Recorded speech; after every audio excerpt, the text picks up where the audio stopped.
Hello friends, very warm welcome to The Hindu Intelligence by Pragesh.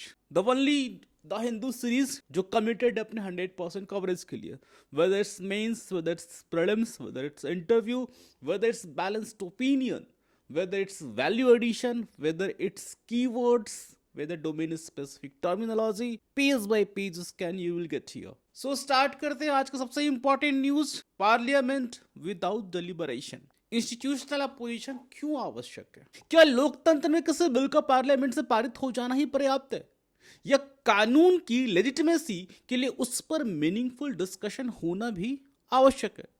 और यह प्रश्न इसलिए उठा क्योंकि लोकसभा ने सुप्रीम कोर्ट में जजेस की सैंक्शन स्ट्रेंथ बढ़ाने वाला बिल बिना किसी सब्सटैंटिव डिस्कशन के पारित कर दिया। सुप्रीम कोर्ट नंबर ऑफ जजेस amendment bill 2026 chief justice of India सहित जजेस की सैंक्शन संख्या 34 से बढ़ा के 38 करता है। गवर्नमेंट का आर्गुमेंट है कि माउंटिंग पेंडेंसी को देखते हुए अतिरिक्त एक्स्ट्रा एडिशनल जजेस आवश्यक है, लेकिन उसी समय अपोजिशन मेंबर्स जंतर मंतर पर प्रोटेस्टिंग स्टूडेंट्स के विरुद्ध पुलिस एक्शन और अयोध्या राम टेम्पल से जुड़े अलिस्ड डोनेशन थेफ्ट से मुद्दे पर प्रोटेस्ट कर रहे थे।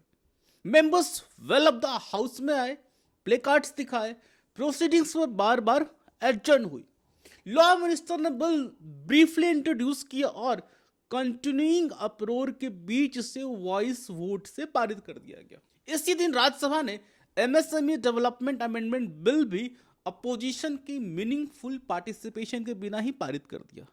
इसलिए यह किसी एक बिल की स्टोरी नहीं है, यह पार्लियामेंट की डेलिबरेटिव कैपेसिटी का प्रश्न बन गया है। इसका अगर सिलेबस मैपिंग करें तो जीएस पेपर 2 है parliament, executive accountability, ordinance making power, role of opposition और डेमोक्रेटिक इंस्टीट्यूशन के लिए बहुत उपयोगी है। और एसए में democracy beyond elections, majority versus legitimacy, dissent as a safety valve जैसे थीम से आप जोड़ के देख सकते हैं। आइए इसके कोर कॉन्स्टिट्यूशनल इश्यूज को समझते हैं। जब पार्लियामेंट सिर्फ एक वोटिंग चैम्बर है, सबसे पहले पार्लियामेंट की भूमिका सबको समझते हैं। पार्लियामेंट केवल एक वोटिंग चैम्बर नहीं है, उसका पहला फंक्शनल लेजिस्लेशन बनाना है, दूसरा एग्जीक्यूटिव को अकाउंटेबल बनाना और तीसरा अलग अलग सोशल, रीजनल और पॉलिटिकल इंटरेस्ट्स को नेशनल डिलिबरेशन में स्थान देना। इसी तीसरे फंक्शन को डेलिबरेटिव डेमोक्रेसी कहा जाता है। सो डेलिबरेटिव डेमोक्रेसी का अर्थ है कि पब्लिक डिसीजन केवल इसलिए लेजिटिमेट नहीं हो जाता कि मेजॉरिटी ने उसे सपोर्ट किया, उसे आर्गुमेंट्स, ऑब्जेक्शंस, एविडेंस और अल्टरनेटिव्स की भी एग्जामिनेशन से गुजरना पड़ता है। मान लो गवर्नमेंट के पास क्लियर मेजॉरिटी है और बिल का पास होना निश्चित है, तब भी डिबेट होना चाहिए। डिबेट जरूरी है क्योंकि डिबेट ड्राफ्टिंग एरर्स को सामने ला सकता है, अनइंटेंडेड कॉन्सिक्वेंसेस को दिखा सकता है और मिनिस्टर को ये एक्सप्लेन करने के लिए कंपेल कर सकता है कि पर्टिकुलर पॉलिसी ऑप्शन ही क्यों चुना गया। इसलिए पार्लियामेंट्री डिबेट का उद्देश्य केवल गवर्नमेंट को हराना नहीं होता, कई बार डिबेट लेजिस्लेशन को बेहतर बनाने के लिए होती है, भले ही फाइनल वोट में गवर्नमेंट की मेजॉरिटी कायम रहे। एक टर्म आया वॉइस वोट, तो इस रिपोर्ट में वॉइस वोट को भी इंपॉर्टेंट बताया। तो वॉइस वोट में प्रिसाइडिंग ऑफिसर्स मेंबर्स में एस या नोस को बुलवाकर आवाज के आधार पर रिजल्ट घोषित कर देते हैं। रूटीन और अनकंटेस्टेड मैटर्स में ये टाइम सेविंग डिवाइस है, लेकिन इंपॉर्टेंट लेजिस्लेशन को बिना डिबेट वॉइस वोट के आधार पर पारित करने पर ट्रांसपेरेंसी और इंडिविजुअल अकाउंटेबिलिटी दोनों कमजोर हो सकती है। डिवीजन में यह रिकॉर्ड होता है किस मेंबर ने किस पक्ष में वोट किया, बट वॉइस वोट में क्लैरिटी नहीं मिलती। इसका अर्थ यह नहीं है कि वॉइस वोट अपने आप अनकॉन्स्टिट्यूशनल है, समस्या उसकी लीगैलिटी से अधिक उस कॉन्टेक्स्ट की है जिसमें उसका प्रयोग हुआ। यदि हाउस डिसऑर्डर में है, अब प्रपोज्ड अमेंडमेंट एग्जामिन ना हो और ऑब्जेक्शंस प्रॉपर्ली रिकॉर्ड ना किए जाए तो लेजिस्लेशन टेक्निकली वैलिड हो सकती है, लेकिन उसकी डेलिबरेटिव क्वालिटी कमजोर हो जाती है। अब यहाँ पे ऑर्डिनेंस का भी प्रश्न महत्वपूर्ण है। यह बिल पहले प्रोमलगेटेड ऑर्डिनेंस को रिप्लेस कर रहा था। कॉन्स्टिट्यूशनल बैकग्राउंड में आर्टिकल 123 प्रेसिडेंट को उस समय ऑर्डिनेंस प्रोमलगेट करने की पावर देता है जब पार्लियामेंट के दोनों हाउस सेशन में ना हो और इमीडिएट एक्शन आवश्यक समझा जाए। ऑर्डिनेंस टेम्पररी एग्जीक्यूटिव लेजिस्लेशन है, उसका इफेक्ट पार्लियामेंट्री लॉ जैसा हो सकता है, लेकिन उसे पार्लियामेंट के पुनः असेंबल होने के बाद उसके सामने उसको रखना पड़ता है। इसलिए ऑर्डिनेंस मैकेनिज्म का उद्देश्य अर्जेंसी हैंडल करना है। और ऑर्डिनरी पार्लियामेंट स्क्रूटनी को अवॉइड करना नहीं। सुप्रीम कोर्ट में जजेस की संख्या बढ़ाना आवश्यक हो सकता है, लेकिन पार्लियामेंट को डिस्कस करने का अवसर मिलना चाहिए था कि केवल सैंक्शन स्ट्रेंथ बढ़ाने से पेंडेंसी कितनी घटेगी। अब क्या सैंक्शन पोस्ट समय पे भरती हैं, मतलब उसको टाइमली फिल किया जाता? क्या registry, court rooms, law clerks और रिसर्च सपोर्ट प्रोपोर्शनल रूप से बढ़ रहे हैं? क्या गवर्नमेंट लिटिगेशन और रिपीटेड एडजर्नमेंट्स पेंडेंसी बढ़ा रहे हैं? क्या सबऑर्डिनेट जुडिशियरी के वैकेंसीज और प्रोसीजरल डिलेस पर भी समान अटेंशन दिया जा रहा है? सो पेंडेंसी केवल जजेस की संख्या की समस्या नहीं है, ये filing, disposal, vacancies, procedure, court infrastructure और लिटिगेशन मैनेजमेंट का कंबाइंड रिजल्ट है। और यहीं पे आर्टिकल का सेंट्रल आर्गुमेंट है। आर्टिकल का सेंट्रल आर्गुमेंट ये एक एक्सट्रीम सेंट्रलाइजेशन ऑफ पावर धीरे धीरे ऑन इंडियन पॉलिटिकल इंस्टीट्यूशन की रेजिलियंस को कमजोर कर रहा है। और ऑथर्स इंस्टीट्यूशनल अपोजिशन केवल अपोजिशन पार्टीज के रूप में नहीं देख रहे। उनके अनुसार लेजिटिमेट अपोजिशन स्पेस वो मैकेनिज्म है जो पब्लिक ग्रीवांस को कॉन्स्टिट्यूशनल चैनल्स के भीतर आर्टिकुलेट, निगोशिएट और रिजॉल्व करने का अवसर देता है। आर्टिकल आर्ग्यूज दैट जब इंस्टीट्यूशनल चैनल्स कमजोर होते हैं तो रिजेंटमेंट कॉन्स्टिट्यूशनल पॉलिटिक्स के भीतर एब्जॉर्ब होने के बजाय स्ट्रीट मोबिलाइजेशन के रूप में बाहर आ सकता है। इससे पॉलिटिकल सिस्टम के लिए पीसफुल एडजस्टमेंट कठिन हो सकता है। और आर्टिकल रीसेंट स्टूडेंट मूवमेंट का एग्जाम्पल देते हुए कहता है कि एक ऑर्गेनाइजेशनली वीक मूवमेंट भी सोसाइटी में मौजूद रिजेंटमेंट को मोबिलाइज कर सकता है यदि एस्टैब्लिश्ड पॉलिटिकल इंस्टीट्यूशंस लोगों के ग्रीवांस को पर्याप्त रिप्रेजेंटेशन नहीं दे पाए। और एक यहाँ पे क्लैरिफिकेशन है कि article enforcement agencies, political defections, electoral process and judicial playability के संबंध में कई गंभीर पॉलिटिकल एलिगेशंस लगाता है। So you don't treat as established judicial findings. ये ऑथर की अपनी पॉलिटिकल असेसमेंट की तरह पढ़ना चाहिए। लेकिन आर्टिकल का जो ब्रॉडर इंस्टीट्यूशनल पॉइंट बहुत इंपॉर्टेंट है। डेमोक्रेसी की स्टेबिलिटी केवल स्ट्रॉन्ग गवर्नमेंट्स नहीं, क्रेडिबल अपोजिशन, इंडिपेंडेंट इंस्टीट्यूशंस और लॉफुल चैनल्स ऑफ डिसेंट से भी आती है। अब इंस्टीट्यूशनल अपोजिशन का वास्तविक अर्थ जरा समझ लेते हैं। इंस्टीट्यूशनल अपोजिशन में केवल लोकसभा और राज्यसभा की अपोजिशन पार्टी शामिल नहीं होती। इसमें parliamentary committees, state governments, courts, media, civil society, universities, autonomous regulators, professional associations जैसे कॉन्ट्रावेलिंग इंस्टीट्यूशंस भी शामिल हो सकते हैं। इनका काम गवर्नमेंट को हर समय ऑब्स्ट्रक्ट करना नहीं है, इनका काम पावर को स्क्रूटनाइज करना, डिसीजन को जस्टिफाई कराना और पॉलिसी एरर्स को करेक्ट करने का इंस्टीट्यूशनल मैकेनिज्म उपलब्ध कराना है। एक रेजिलिएंट इंस्टीट्यूशन वह है जो डिसएग्रीमेंट को थ्रेट नहीं, फीडबैक के रूप में प्रोसेस कर सके। यदि हर क्रिटिसिज्म को हॉस्टिलिटी मान लिया जाए तो पॉलिसी मेकर्स तक इनकन्वीनियंट इंफॉर्मेशन पहुंचना ही बंद हो जाएगा। इससे डिसीजन मेकिंग ऊपर से पावरफुल लेकिन भीतर से फ्रेजाइल हो जाती है। एंड यहाँ पे अपोजिशन की भी रिस्पॉन्सिबिलिटी है, क्योंकि रिस्पॉन्सिबिलिटी केवल ट्रेजरी बेंच तक सीमित नहीं रह सकती। यदि अपोजिशन हर डिसएग्रीमेंट को कंप्लीट डिसरप्शन में बदल दे तो वह स्वयं पार्लियामेंट्स के टूल्स को छोड़ रहा है। क्वेश्चन आवर नहीं चलेगा, अमेंडमेंट डिस्कस नहीं होंगे, कमेटी रेफरल की जो आपकी मांग है अपोजिशन की वो इफेक्टिव रूप से इंप्लीमेंट ही नहीं हो पाएगी। मिनिस्टर्स डिटेल्ड आंसर देने से बच सकते हैं, बच जाते हैं। सो इस प्रकार डिसरप्शन कभी कभी उसी गवर्नमेंट को बेनिफिट कर सकती है जिससे अपोजिशन अकाउंटेबल बनाना चाहती है। इसे इंस्टीट्यूशनल सेल्फ डिफीट भी कह सकते हैं। सो अपोजिशन प्रोटेस्ट के माध्यम से इशू को हाईलाइट करता है, लेकिन यदि हाउस लगातार नहीं चलता तो वही अपोजिशन एविडेंस प्रेजेंट करने, अमेंडमेंट्स मूव करने और मिनिस्टर को आंसर देने के लिए कंपेल करने की क्षमता खो जाता है। इसीलिए हमें समझना होगा कि प्रोटेस्ट और स्क्रूटनी दोनों अलग अलग टर्म्स हैं। प्रोटेस्ट पब्लिक अटेंशन प्राप्त करता है, वहीं पे स्क्रूटनी पॉलिसी को बदलती या बेहतर बनाती है। सो इफेक्टिव अपोजिशन को दोनों करना पड़ता है। उसे बाहर पॉलिटिकल मोबिलाइजेशन करनी चाहिए, लेकिन हाउस के भीतर एविडेंस, अमेंडमेंट्स, मोशन और कमिटी वर्क के माध्यम से इंस्टीट्यूशनल प्रेशर ही बनाना चाहिए। अब एक और कॉन्सेप्ट है कि पार्लियामेंट्री कमिटीज का क्या रोल है, वो क्यों जरूरी है। तो यहाँ पे पार्लियामेंट्री कमिटीज विशेष रूप से बहुत महत्व रखती हैं। हाउस में पार्टी पोजीशन रिजर्व हो सकती है, लेकिन committees detailed clause by clause examination, expert consultation और क्रॉस पार्टी निगोशिएशन का अवसर देती है।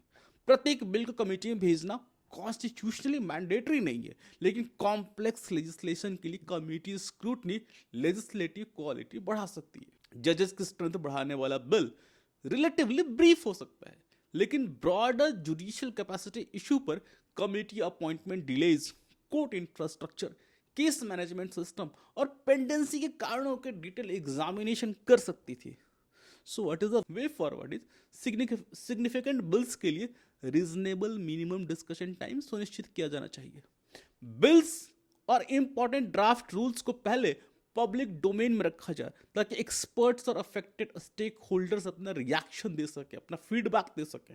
बिजनेस एडवाइजरी कमेटी की स्केड्यूलिंग मोर ट्रांसपेरेंट हो। डिवीजन की रीजनेबल डिमांड को अकोमोडेट किया जाए ताकि रिप्रेजेंटेटिव्स की इंडिविजुअल पोजीशन पर रिकॉर्ड हो सके। ऑर्डिनेंस के लिए government clear statement of urgency और रीजंस प्रस्तुत करे, और इसके साथ अपोजिशन को भी डिसरप्शन के स्थान पर स्ट्रक्चर्ड पार्लियामेंट्री टैक्टिक्स विकसित करनी चाहिए, like adjournment motion, amendments, committee referrals, calling attention motion और evidence based intervention. So what should be our balanced conclusion? Majority government को डिसीजन लेने का डेमोक्रेटिक मैंडेट है, इसलिए हम ये नहीं कह सकते कि मैंडेट स्क्रूटनी से एग्जम्पशन है। डेमोक्रेटिक मैंडेट होने के बावजूद मैंडेट स्क्रूटनी से एग्जम्पशन नहीं देता। इसी प्रकार डिसेंट अपोजिशन को आवाज देता है, लेकिन डिसेंट पार्लियामेंट को पार्लियामेंट्री डिसेबिलिटी या पार्लियामेंट्री डिसेबल करने का लाइसेंस नहीं बनना चाहिए। So the core take away is that parliament की स्ट्रेंथ केवल इस बात से नहीं मापी जाती उसने कितने बिल्स पारित किए, असली टेस्ट ये है कि लेजिस्लेशन कितने इन्फॉर्म्ड स्क्रूटनी से गुजरे, एग्जीक्यूटिव ने कितनी जवाबदेही स्वीकार की और डिसएग्रीमेंट को कॉन्स्टिट्यूशनल प्रोसेस के भीतर कितनी जगह मिली। मजबूत सरकार और मजबूत अपोजिशन एक दूसरे के एनिमीज नहीं, रेजिलियंट डेमोक्रेसी के कॉम्प्लीमेंट्री पिलर्स हैं। अब बढ़ते हैं पेज 8 और पेज 15 कंबाइंड आर्टिकल। मेंस के लिए बहुत important, critical minerals strategic power की नई फाउंडेशन। जस्ट इमेजिन कि $150 मिलियन का एडवांस्ड वेपन सिस्टम सिर्फ इसलिए काम नहीं कर रहा है क्योंकि उसमें $20,000 और $30,000 के क्रिटिकल मिनरल्स उपलब्ध नहीं है। मतलब इसको सरल भाषा में समझाऊं, अपने इंडियन करेंसी में 150 करोड़ का कोई डिफेंस इक्विपमेंट, बहुत एडवांस्ड डिफेंस इक्विपमेंट 2-3 लाख के क्रिटिकल मिनरल्स के उपलब्ध नहीं होने के कारण वो काम नहीं कर रहा। और पेज 15 की रिपोर्ट में एक इंडस्ट्री एग्जीक्यूटिव इसी एग्जांपल से समझाता है कि मॉडर्न डिफेंस प्लेटफॉर्म की टोटल कॉस्ट में जो मिनरल्स का हिस्सा बहुत छोटा हो सकता है, लेकिन उसकी अनुपस्थिति पूरे सिस्टम को अनयूजेबल बना सकती है। और पेज 8 का आर्टिकल इसी लार्जर ट्रांसफॉर्मेशन को एक्सप्लेन करता है। आर्टिकल का सेंट्रल आर्गुमेंट है कि lithium, cobalt, nickel, graphite, copper और रेयर अर्थ एलिमेंट्स अब रिसोर्स पॉलिसी के मार्जिनल सब्जेक्ट्स नहीं रहे। वे electric vehicles, energy storage, renewable power, semiconductors, defence, aerospace और एडवांस मैन्युफैक्चरिंग की फाउंडेशन बन चुके हैं। ऑथर आर्ग्यूज दैट डिकार्बोनाइजेशन और डिजिटलाइजेशन के दौर में मिनरल सिक्योरिटी का स्ट्रेटेजिक महत्व वैसा ही हो रहा है जैसे इंडस्ट्रियल एज में ऑयल का था। ये जीएस पेपर 3 में mineral resources, industrial policy, energy security और साइंस एंड टेक्नोलॉजी तथा डिफेंस इंडिजिनाइजेशन के लिए महत्वपूर्ण है। जीएस पेपर 2 में इसे इकोनॉमिक डिप्लोमेसी और स्ट्रेटेजिक पार्टनरशिप से भी जोड़ा जा सकता है। Now first understand what is the critical mineral. So कोई मिनरल केवल रेयर होने के कारण क्रिटिकल नहीं बनता। ब्रॉडली वह मिनरल क्रिटिकल होता है जिसकी इकोनॉमी या नेशनल सिक्योरिटी में इसेंशियल रोल हो, जिसकी सप्लाई डिसरप्शन का रिस्क हाई हो और शॉर्ट टर्म में जिसका इजी सब्स्टिट्यूट उपलब्ध न हो। क्रिटिकलिटी कंट्री स्पेसिफिक भी हो सकती है। जो मिनरल सेमीकंडक्टर मैन्युफैक्चरिंग कंट्री के लिए अत्यंत क्रिटिकल है वो किसी अन्य इकोनॉमी के लिए कॉम्पैरेटिवली कम महत्वपूर्ण हो सकती है। अब यहाँ पे क्रिटिकल मिनरल्स और रेयर अर्थ मिनरल्स भी अंतर समझिए। रेयर अर्थ अलग कॉन्सेप्ट है। Rare earth elements periodic table के एक स्पेसिफिक ग्रुप से जुड़े एलिमेंट्स हैं।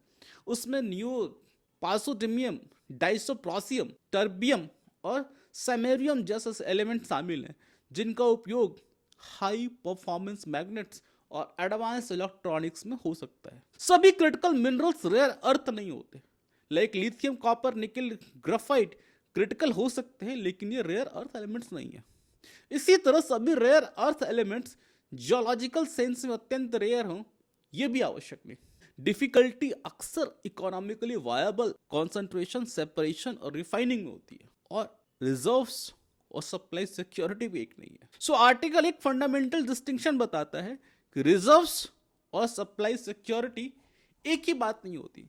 जमीन के भीतर मिनरल का होना पोटेंशियल है, उसे एक्सप्लोर करना, माइन करना, सेपरेट करना, रिफाइन करना और हाई प्योरिटी इंडस्ट्रियल इनपुट में बदलना कैपेबिलिटी है।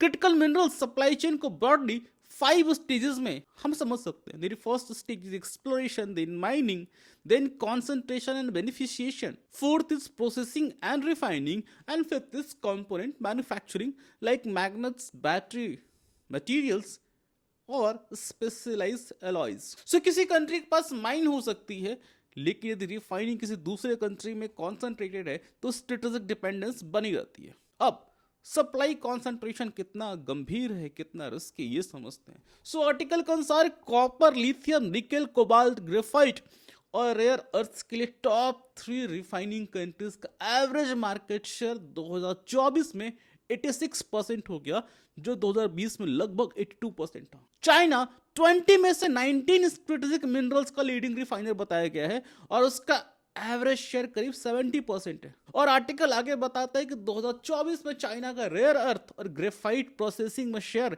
90% से अधिक, कोबाल्ट में 75% और लिथियम केमिकल्स में करीब 70% था। सो इसका अर्थ है कि मिनरल जियोपॉलिटिक्स के माइंस की लोकेशन से तय नहीं होती, मिड स्ट्रीम प्रोसेसिंग पर कंट्रोल आपको स्ट्रेटेजिक लीवरेज देता है। यदि रॉ और एक कंट्री से निकल रहा है, लेकिन रिफाइनिंग, केमिकल कन्वर्जन और मैग्नेट मैन्युफैक्चरिंग दूसरी कंट्री में होती है, तो रियल वैल्यू और स्ट्रेटेजिक पावर दूसरी कंट्री के पास चली जाती है। और पेज 15 वाला रिपोर्ट यही दिखाता है।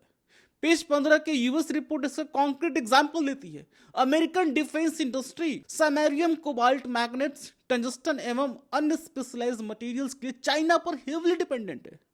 चाइना द्वारा प्रोसेस्ड क्रिटिकल मिनरल्स के आउटफ्लो को रेस्ट्रिक्ट करने के बाद यूएस और European companies abandon mines waste, पुराने प्रोसेसिंग साइट्स और डोमेस्टिक रिफाइनिंग कैपेसिटी को वापस लौटने लगी हैं। रिपोर्ट बताता है कि टॉम हॉक जैसे प्रिसीजन गाइडेड मिसाइल सिस्टम में स्ट्रॉन्ग और हाई टेम्परेचर स्टेबल मैग्नेट्स की आवश्यकता होती है, लेकिन अल्टरनेटिव सप्लाई क्रिएट्स करने में ईयर्स लगते हैं। एक कंपनी का करेंट एनुअल प्रोडक्शन कुछ 100 किलोग्राम्स हो सकता है, जबकि डिफेंस डिमांड कई टन्स की हो। माइन शुरू करने, इन्वायरमेंटल अप्रूवल लेने, प्रोसेसिंग प्लांट बनाने और मटेरियल क्वालिफाई करने में कंसिडरेबल टाइम लगता है। सो इस कॉन्टेक्स्ट में इसे हम इकोनॉमिक कोर्सन कहते हैं। इसे एक तरह का इकोनॉमिक कोर्सन कई बार मैंने पहले डिस्कस किया है। जब कंट्री अपने इकोनॉमिक जियो स्ट्रेटेजिक पर्पस के लिए इकोनॉमिक पावर का यूज करे, दैट इज कॉल्ड इकोनॉमिक कोर्सन।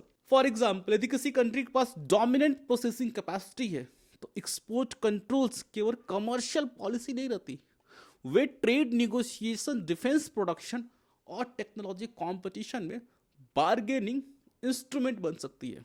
और इंडिया के लिए डिमांड कितनी बढ़ सकती है? सो आर्टिकल कहता है कि इंडिया की energy transitions, electronic semiconductor ambitions, defence manufacturing और एडवांस्ड इंडस्ट्रियलाइजेशन सभी सिक्योर मिनरल्स सप्लाईज पर डिपेंडेंट है और डिपेंडेंट रहेंगे। नेट जीरो सिनेरियो के तहत 2070 तक क्रिटिकल एनर्जी ट्रांजिशंस मिनरल्स की क्यूमुलेटिव डिमांड लगभग 169 मिलियन टन तक पहुंच सकती है। यह करंट पॉलिसी पाथवे से करीब 51% अधिक है। कॉपर पावर ग्रिड्स और इलेक्ट्रिफिकेशन के लिए आवश्यक है। लिथियम, निकेल और कोबाल्ट बैटरी केमिस्ट्री में बहुत उपयोगी हो सकते हैं। ग्रेफाइट बैटरी एनोड्स और इंडस्ट्रियल एप्लीकेशन महत्वपूर्ण है। Rare earth magnets, wind turbines, electronic motors, aerospace और डिफेंस सिस्टम के लिए उपयोगी है। इसलिए green transition fossil fuel dependence कम कर सकती है, लेकिन यदि सप्लाई चेन्स डाइवर्सिफाई ना हो तो वो नई मिनरल डिपेंडेंसी पैदा कर सकती है। सो इंडिया की वल्नरेबिलिटी कहाँ पे है?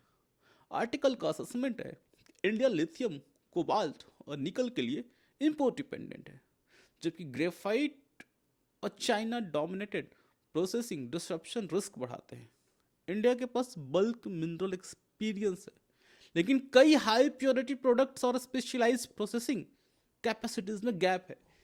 यानी ये इंडिया रॉ मटेरियल पहचान सकता है, लेकिन चैलेंज उसे battery grade chemicals, high purity metals और स्पेशलाइज्ड अलॉय या परमानेंट मैग्नेट में बदलने का है। इसी मिड स्टेज में technology, intellectual property, chemical expertise और इन्वायरमेंटल मैनेजमेंट कैपेबिलिटी की जरूरत होती है। तो what should be the policy response? So government ने 30 क्रिटिकल मिनरल्स आइडेंटिफाई किए हैं और national critical mineral mission launch किया। आर्टिकल के अनुसार मिशन 2030-31 तक 1200 डोमेस्टिक एक्सप्लोरेशन प्रोजेक्ट्स, कम से कम 15 क्रिटिकल मिनरल्स का प्रोडक्शन और इंडियन कंपनीज द्वारा 15 ओवरसीज माइनिंग एसेट्स एक्वायर करने का लक्ष्य रखता है। खनिज विदेश इंडिया लिमिटेड ने अर्जेंटीना के कैटामार्का प्रोविंस में लिथियम एक्सप्लोरेशन के लिए लगभग 15,700 हेक्टेयर सिक्योर किए हैं। वहीं 2026-27 बजट में ओडिशा, केरला, आंध्र प्रदेश और तमिलनाडु में रेयर अर्थ कॉरिडोर्स का भी प्रपोजल है। मई 2026 तक India US critical minerals and rare earth framework diplomatic diversification का एडिशनल टूल बताया गया, लेकिन ऑथर का एम्फेसिस अनाउंसमेंट से एग्जीक्यूशन की ओर है। मिशन से एग्जीक्यूशन तक एक्सप्लोरेशन डेटा बेहतर होना चाहिए, अप्रूवल्स प्रेडिक्टेबल हो, प्राइवेट इन्वेस्टर के साथ रिस्क शेयरिंग हो, प्रोसेसिंग तथा रिफाइनिंग को नेशनल इंडस्ट्रियल प्रायोरिटी बनाया जाए। Strategic stock pile sudden disruption के विरुद्ध बफर दे सकते हैं। भारत पेट्रोलियम रिजर्व की तरह, जिस तरह अपने पेट्रोलियम रिजर्व बनाया, उसी तरह मिनरल स्पेसिफिक रिस्क असेसमेंट करे और कौन सा मिनरल कितने दिनों के इंपोर्ट्स पर डिपेंडेंट है, उसका सब्स्टिट्यूट अवेलेबल है या नहीं, डिसरप्शन होने पे कौन सेक्टर पहले प्रभावित होंगे, इस तरह का असेसमेंट करे। रिसाइकलिंग फ्यूचर में कॉपर और ग्रेफाइट डिमांड का महत्वपूर्ण हिस्सा पूरा कर सकते हैं, लेकिन article wants that near term में limited feed stock collection system और टेक्नोलॉजी कारण रिसाइकलिंग प्राइमरी सप्लाई का सब्स्टिट्यूट नहीं बन सकती। आज रिसाइकल करने के लिए पर्याप्त एंड ऑफ लाइफ बैटरीज या विंड टर्बाइन उपलब्ध ना हो तो सर्कुलर इकोनॉमी फ्यूचर सॉल्यूशन हो सकती है। सर्कुलर इकोनॉमी फ्यूचर सॉल्यूशन हो सकती है, लेकिन इमीडिएट कंप्लीट सॉल्यूशन नहीं। अब यहाँ पे अपन को इन्वायरमेंटल डिमेंशन भी समझना है। इन्वायरमेंटल डायमेंशन को इग्नोर नहीं कर सकते।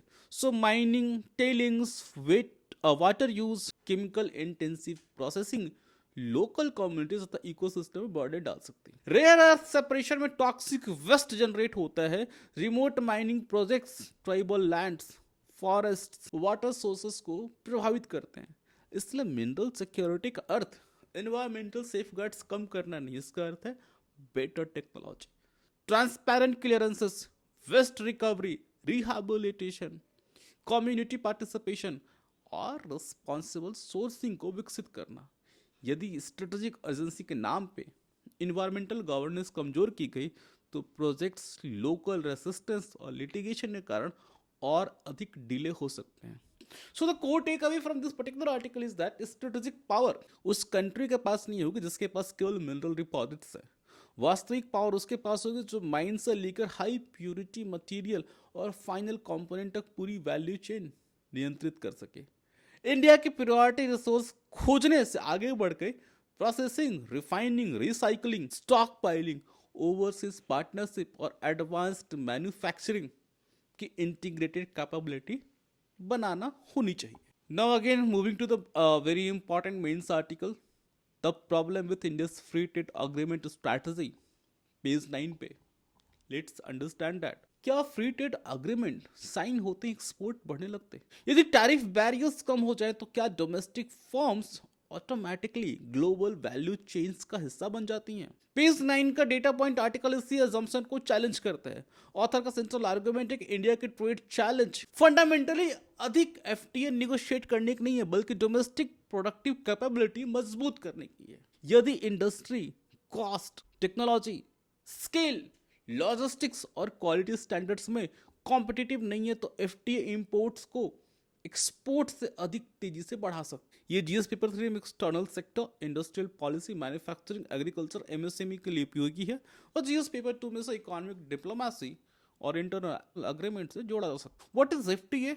सो फ्री ट्रेड एग्रीमेंट में पार्टिसिपेटिंग कंट्रीज एक दूसरे गुड्स या सर्विसेज पर टैरिफ्स और कुछ अन्य ट्रेड बैरियर्स कम या समाप्त करते हैं। इसका उद्देश्य मार्केट एक्सेस, ट्रेड फ्लो और इन्वेस्टमेंट लिंकेजेस बढ़ाना। लेकिन एफटीए का अर्थ कंप्लीट फ्री ट्रेड नहीं होता। सेंसिटिव प्रोडक्ट्स एक्सक्लूड हो सकते हैं, टैरिफ रिडक्शन फेज्ड वे में हो सकता, सर्विस और इन्वेस्टमेंट के लिए अलग कमिटमेंट हो सकते हैं, और रूल्स ऑफ ऑरिजिन तथा प्रोडक्ट स्टैंडर्ड्स लागू रहते हैं। और एफटीए में रूल्स ऑफ ऑरिजिन बहुत इंपॉर्टेंट हो जाता। So what is the rules of origin? So rules of origin ये तय करते हैं कोई प्रोडक्ट वास्तव में पार्टनर कंट्री का ही है या किसी थर्ड पार्टी का माल, मतलब गुड्स, मिनिमल प्रोसेसिंग के बाद प्रेफरेंशियल टैरिफ के लिए भेजा जा रहा है। मान लो कंट्री ए और इंडिया के बीच में एफटीए है, लेकिन कंट्री बी उस अग्रीमेंट का मेंबर नहीं है, और कंट्री बी अपना प्रोडक्ट पहले कंट्री ए को भेजकर केवल पैकेजिंग बदल दे और फिर इंडिया में जीरो टैरिफ पर एक्सपोर्ट कर दे, तो वो एफटीए का मिस यूज होगा। सो रूल्स ऑफ ऑरिजिन इस ट्रेड डिफ्लेक्शन को रोकती है। लेकिन दूसरा पक्ष ये भी है कि यदि Indian exporters documentation, local value addition या प्रोडक्ट स्पेसिफिक रूल्स पूरे नहीं कर पाता, तो अग्रीमेंट में टैरिफ प्रेफरेंसेस मौजूद होने के बावजूद उसका उपयोग नहीं हो पाएगा।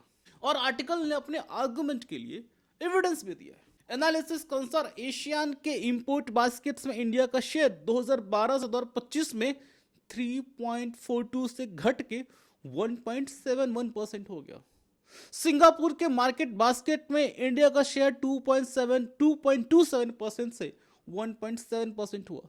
साउथ कोरिया में ये 1.33 से गिर के 1.02 हो गया, जबकि जापान में मिक्स ट्रेंड दिखा। आर्टिकल कहता है कि जापान और साउथ कोरिया के मामले में इंपोर्ट्स एक्सपोर्ट से अधिक तेजी से बढ़े, और सिंगापुर के साथ ट्रेड सरप्लस अग्रीमेंट के बाद वो ट्रेड डिफिसिट में बदल गया। सो डेटा हमें क्या बता रहा है कि केवल बायलैटरल ट्रेड बढ़ना सक्सेस का सफिशिएंट प्रूफ नहीं है।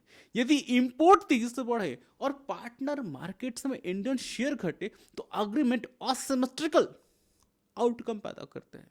तो क्या हर ट्रेड डेफिसिट खराब है? आपको दिमाग में क्वेश्चन आना चाहिए कि क्या हर ट्रेड डेफिसिट खराब होता? सो देखो, ट्रेड डेफिसिट को हमेशा पॉलिसी फेल्योर नहीं मानना चाहिए।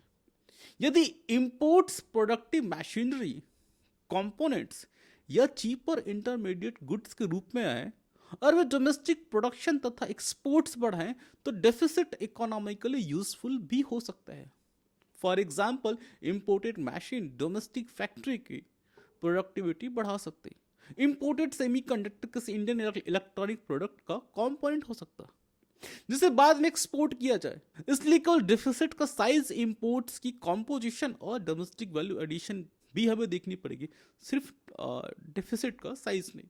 और आर्टिकल की चिंता है कि available evidence broad based export competitiveness और मैन्युफैक्चरिंग इंटीग्रेशन नहीं दिखाता। And let's understand the concept of trade creation and trade diversion. या ट्रेड क्रिएशन और ट्रेड डाइवर्जन का डिस्टिंक्शन समझते हैं। ट्रेड क्रिएशन तब होता है जब टैरिफ रिडक्शन के बाद हाई कॉस्ट डोमेस्टिक प्रोडक्शन की जगह पार्टनर कंट्री से अधिक इफिशिएंट इंपोर्ट आता है। सो कंज्यूमर को लोअर प्राइसेस मिल सकती हैं, domestic resources more productive sectors में हम डिप्लॉय कर सकते हैं। और ट्रेड डाइवर्जन तब होता है जब lower cost non member supplier की जगह एफटीए पार्टनर ने केवल टैरिफ प्रेफरेंसेस कारण इंपोर्ट होने लगे। इससे पार्टनर के साथ ट्रेड बढ़ सकता है, लेकिन ग्लोबल एफिशिएंसी आवश्यक रूप से नहीं बढ़ती।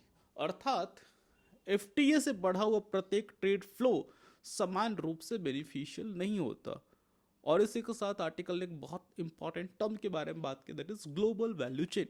सो आर्टिकल विशेष रूप से ग्लोबल वैल्यू चेन पे फोकस करता है, नहीं जीवीसी से प्रोडक्ट की डिजाइन, कंपोनेंट्स, असेंबली, टेस्टिंग और मार्केटिंग अलग अलग कंट्रीज में हो सकती है। फॉर एग्जांपल, इलेक्ट्रॉनिक प्रोडक्ट का चिप एक कंट्री में, डिस्प्ले दूसरे में, असेंबली तीसरे में, सॉफ्टवेयर चौथे में विकसित हो रहा हो। और आज ग्लोबल मैन्युफैक्चरिंग में पूरा प्रोडक्ट एक ही कंट्री में बनना आवश्यक नहीं। कंट्री किसी पर्टिकुलर स्टेज यानी component manufacturing, assembly, testing, design में स्पेशलाइज करके ग्लोबल प्रोडक्शन फ्रेमवर्क का हिस्सा बन सकती है। और एफटीएस थियोरेटिकली कस्टम बैरियर्स कम करके शेयर्ड प्रोडक्शन नेटवर्क को सपोर्ट कर सकती है। लेकिन आर्टिकल के अनुसार इंडिया के GVC related trade gross trade के 37.13 से घट के 34.38% हो गई। South Korea, Japan, Indonesia, Thailand, Vietnam और कंबोडिया जैसे एफटीए पार्टनर के साथ जीवीसी ट्रेड शेयर हमारा डिक्लाइन हुआ। मलेशिया, सिंगापुर और फिलीपाइंस में इंक्रीज दर्ज हुआ है। An author argues that ये एविडेंस उस कन्वेंशनल नैरेटिव को कमजोर करता है कि टैरिफ लिबरलाइजेशन अपने आप ऑटोमेटिक जीवीसी इंटीग्रेशन पैदा कर देगी। देखो, मार्केट एक्सेस नेसेसरी हो सकती है लेकिन सफिशिएंट नहीं। For that we need to enhance our domestic productive capability. So what is this domestic productive capability?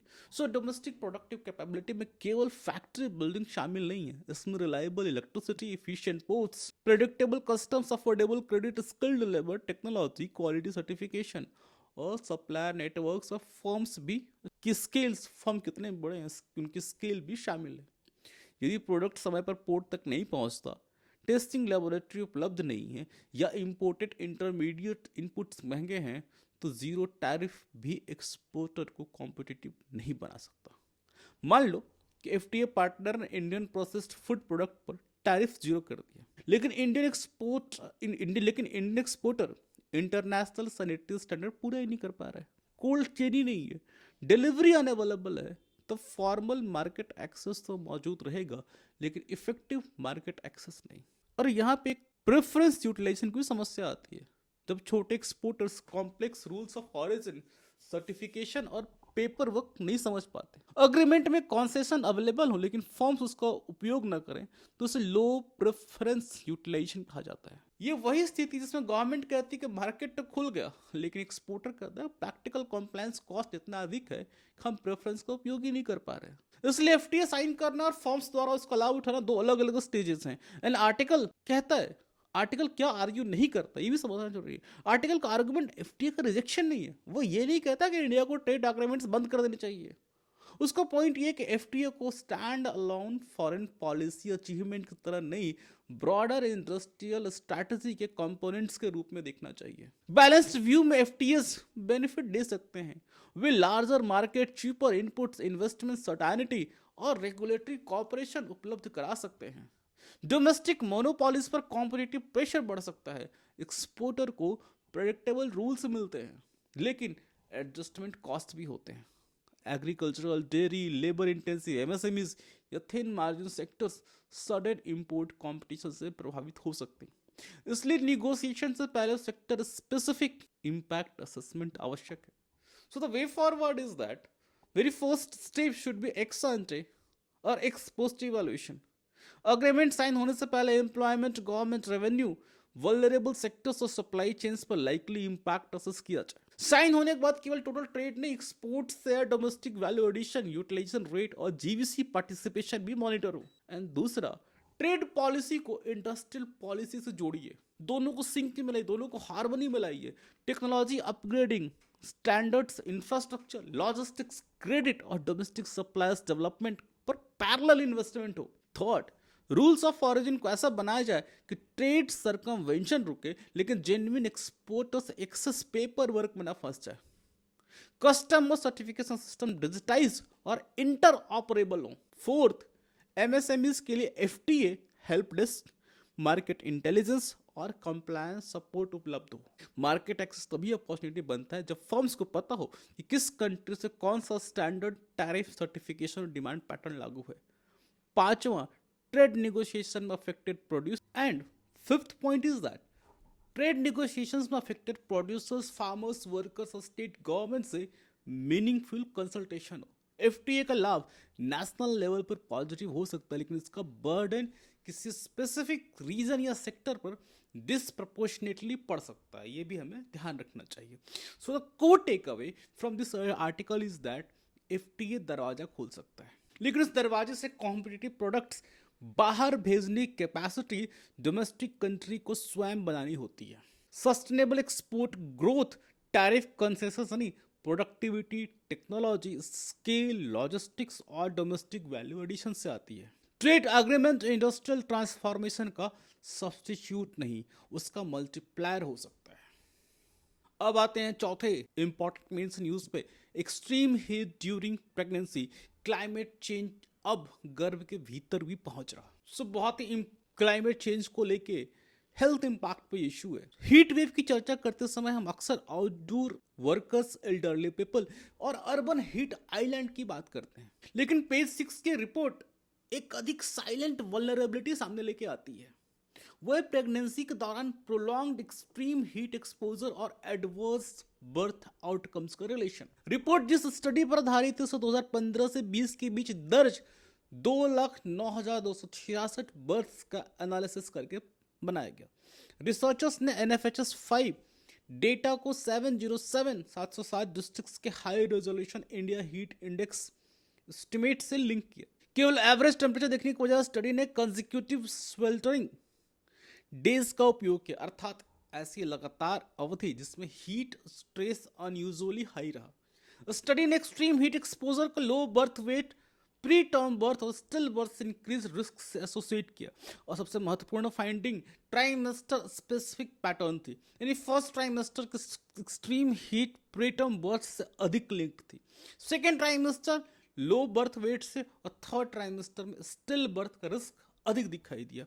ये जीएस पेपर 2 में public health, maternal health care, vulnerable section, GS paper 3 में climate change adaptation और SM environmental justice तथा intergenerational inequality के लिए उपयोगी है। आइए इस आर्टिकल को विस्तार से समझते हैं। सबसे पहले एसोसिएशन और काउजेशन का अंतर समझते हैं। यहाँ लैंग्वेज पर ध्यान देना। रिपोर्ट एसोसिएशन बताती है, इसका अर्थ ये नहीं कि प्रत्येक एडवर्स बर्थ आउटकम का डायरेक्ट और सोल काउज हीट है।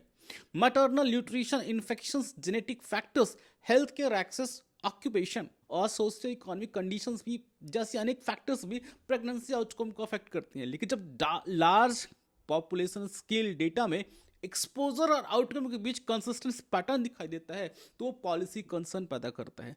पब्लिक पॉलिसी को एब्सोल्यूट सर्टेनिटी की प्रतीक्षा नहीं करनी चाहिए, विशेष रूप से तब जब प्रिवेंटिव इंटरवेंशन लो कॉस्ट हो और वल्नरेबल पॉपुलेशन उसमें इन्वॉल्व हो। अब समझो टेम्परेचर और हीट स्ट्रेस का अंतर। ए टेम्परेचर केवल हवा गर्मी बताता है, ह्यूमन बॉडी पर actual stress humidity, wind, radiation, clothing, workload और कूलिंग एक्सेस पर डिपेंड करता है। हाई ह्यूमिडिटी स्वेट इवापोरेशन को स्लो कर देती है, जबकि जब स्वेट इवापोरेट नहीं होता तो बॉडी हीट इफेक्टिवली रिलीज नहीं कर पाती।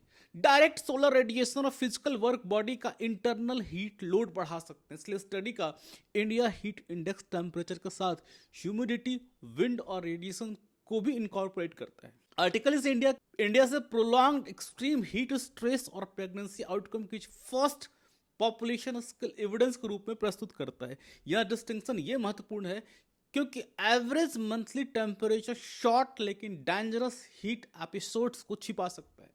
सो लगातार सोल्टरिंग डेज बॉडी को रिकवरी टाइम नहीं देते। रात में भी टेम्परेचर हाई रहे तो फिजियोलॉजिकल स्ट्रेस अक्यूमुलेट हो सकता है।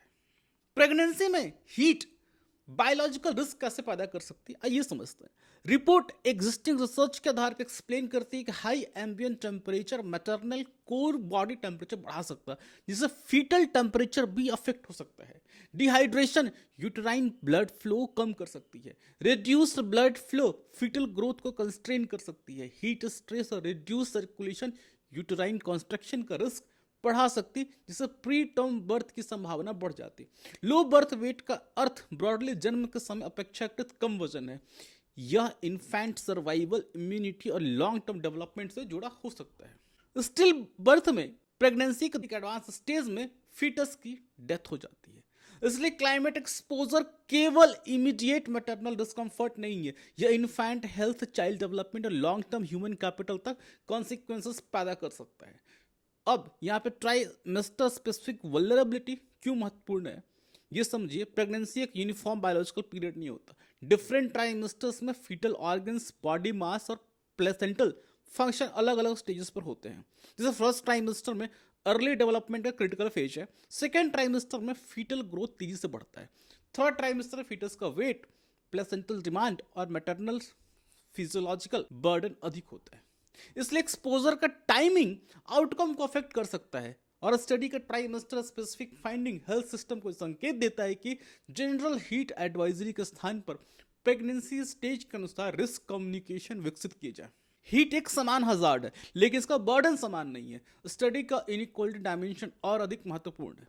रिस्क लो बॉडी मास इंडेक्स यानी 18 से नीचे वाली मदर्स लोअर एजुकेशन लेवल्स और पुअर वेल्थ ग्रुप में से अधिक थे।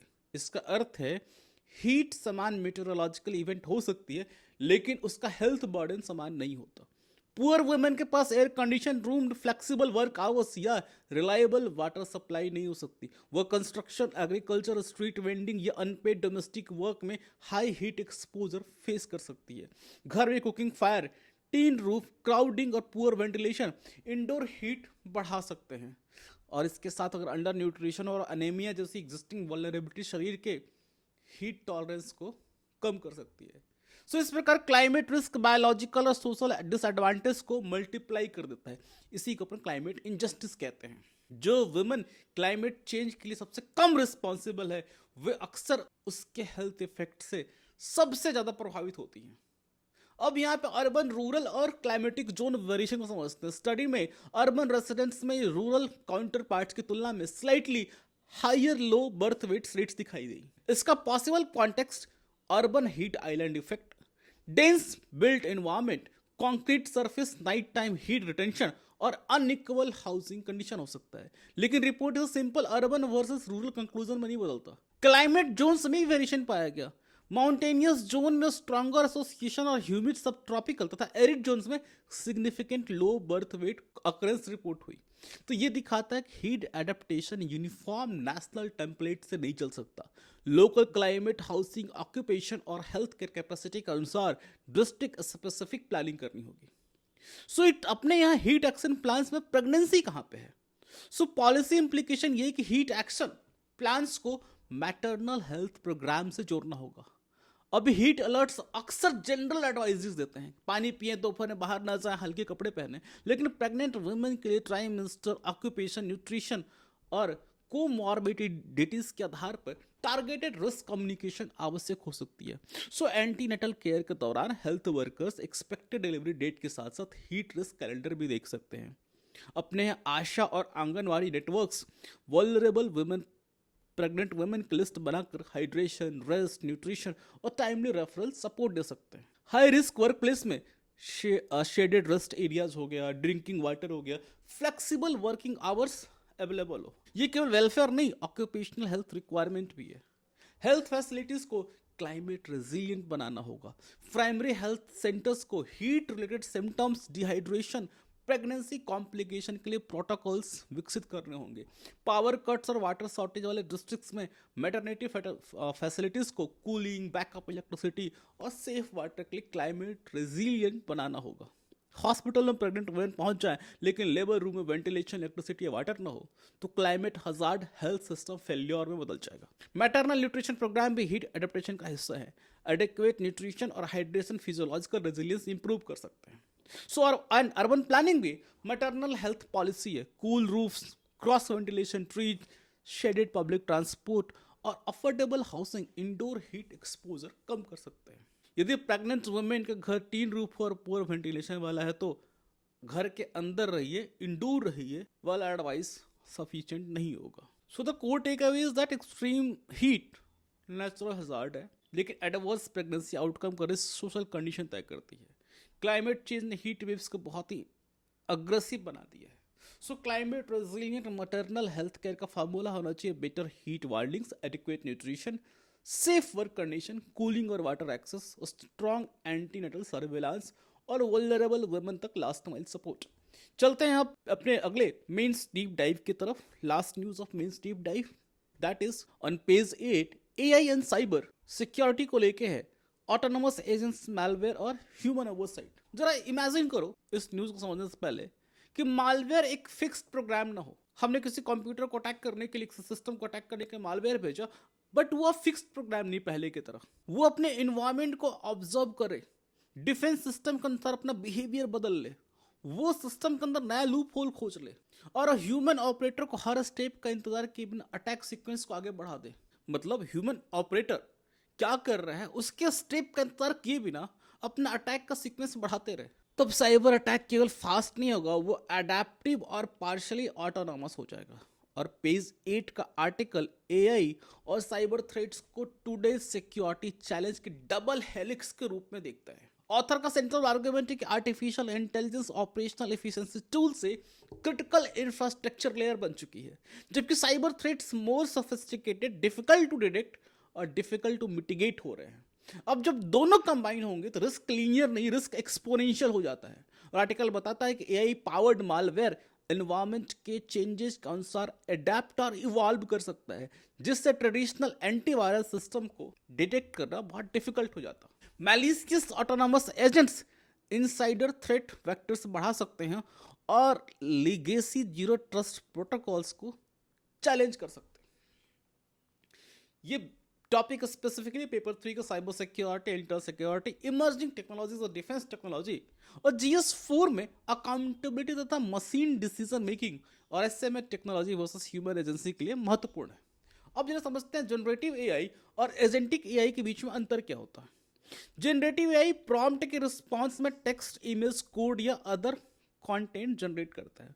वहीं पे एजेंटिक एआई का ब्रॉडर गोल उसको हम दे देते हैं, वह उसे पूरा करने के लिए इंटरमीडिएट टास्क प्लान करता है, कौन सा टूल यूज करना है वो प्लान करता है, रिजल्ट को असेस करता है और नेक्स्ट एक्शन भी खुद ही सिलेक्ट करता है। उदाहरण के लिए generative AI fizzing email draft कर सकता है, लेकिन agentic system theoretically target list identify करके पब्लिकली अवेलेबल इंफॉर्मेशन कलेक्ट कर सकता है, पर्सनलाइज्ड मैसेजेस क्रिएट कर सकता है, रिस्पॉन्स मॉनिटर करेगा और कैंपेन को उसी हिसाब से एडजस्ट कर सकता है। और यही ऑटोनॉमी स्केल और स्पीड दोनों बढ़ाती है। पहले अटैकर को प्रत्येक टारगेट के लिए अलग अलग रिसर्च और मैसेज ड्राफ्टिंग करनी पड़ती थी। एजेंटिक सिस्टम हजारों टारगेट्स के लिए प्रोसेस ऑटोमेट कर सकता है। तो सर जीरो डे वल्नरेबिलिटी क्या होती है? So article latest AI system context में जीरो डे वल्नरेबिलिटी की भी चर्चा कर रहा है। So zero day vulnerability software की ऐसी सिक्योरिटी वीकनेस है जो वेंडर या डिफेंडर्स को नोन नहीं है या जिसके लिए इफेक्टिव पैच उपलब्ध नहीं है, और अटैकर्स इसे एक्सप्लॉइट करें तो डिफेंडर्स के पास प्रिपरेशन के 0 डेज होते हैं। और आर्टिकल में यूएस फर्म एंथ्रोपिक के माइथोस सिस्टम का उल्लेख है, जिसके बारे में एक्सपर्ट्स का दावा है कि वो मेजर ऑपरेटिंग सिस्टम में 0 डे वल्नरेबिलिटीज डिटेक्ट करने की अनयूजुअल एबिलिटीज के अंदर है। और आर्टिकल बाद में एंथ्रोपिक के अन्य मॉडल संबंधित क्लेम का उल्लेख करता है कि वो पॉपुलर ऑपरेटिंग सिस्टम में क्रिप्टोग्राफिक सॉफ्टवेयर तक सिक्योरिटी वल्नरेबिलिटीज खोजने और एक्सप्लॉइट करने में अधिकांश ह्यूमन से बहुत आगे है। और इस क्लेम्स को कंपनी एजर्सन और एक्सपर्ट असेसमेंट की तरफ पढ़ना चाहिए।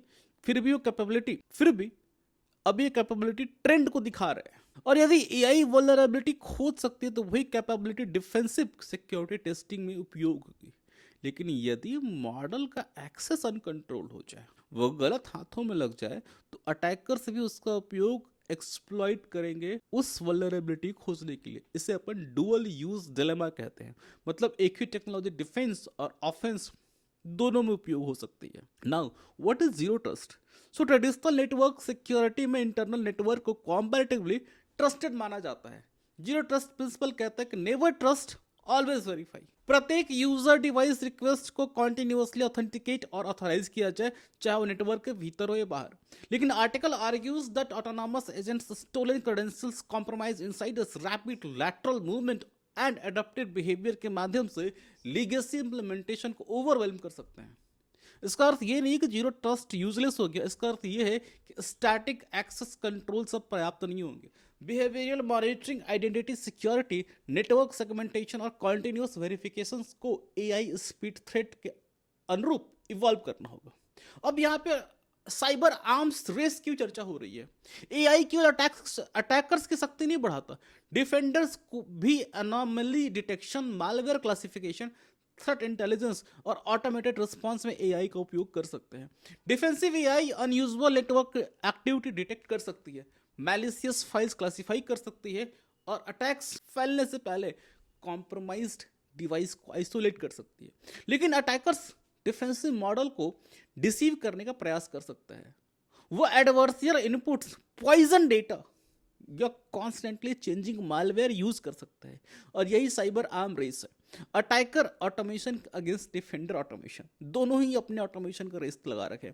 और इस रेस में एडवांटेज उस पक्ष को मिल सकता है जिसके पास बेटर डेटा, कंप्यूटिंग पावर और स्किल्ड पर्सनल और रैपिड डिसीजन सिस्टम हो।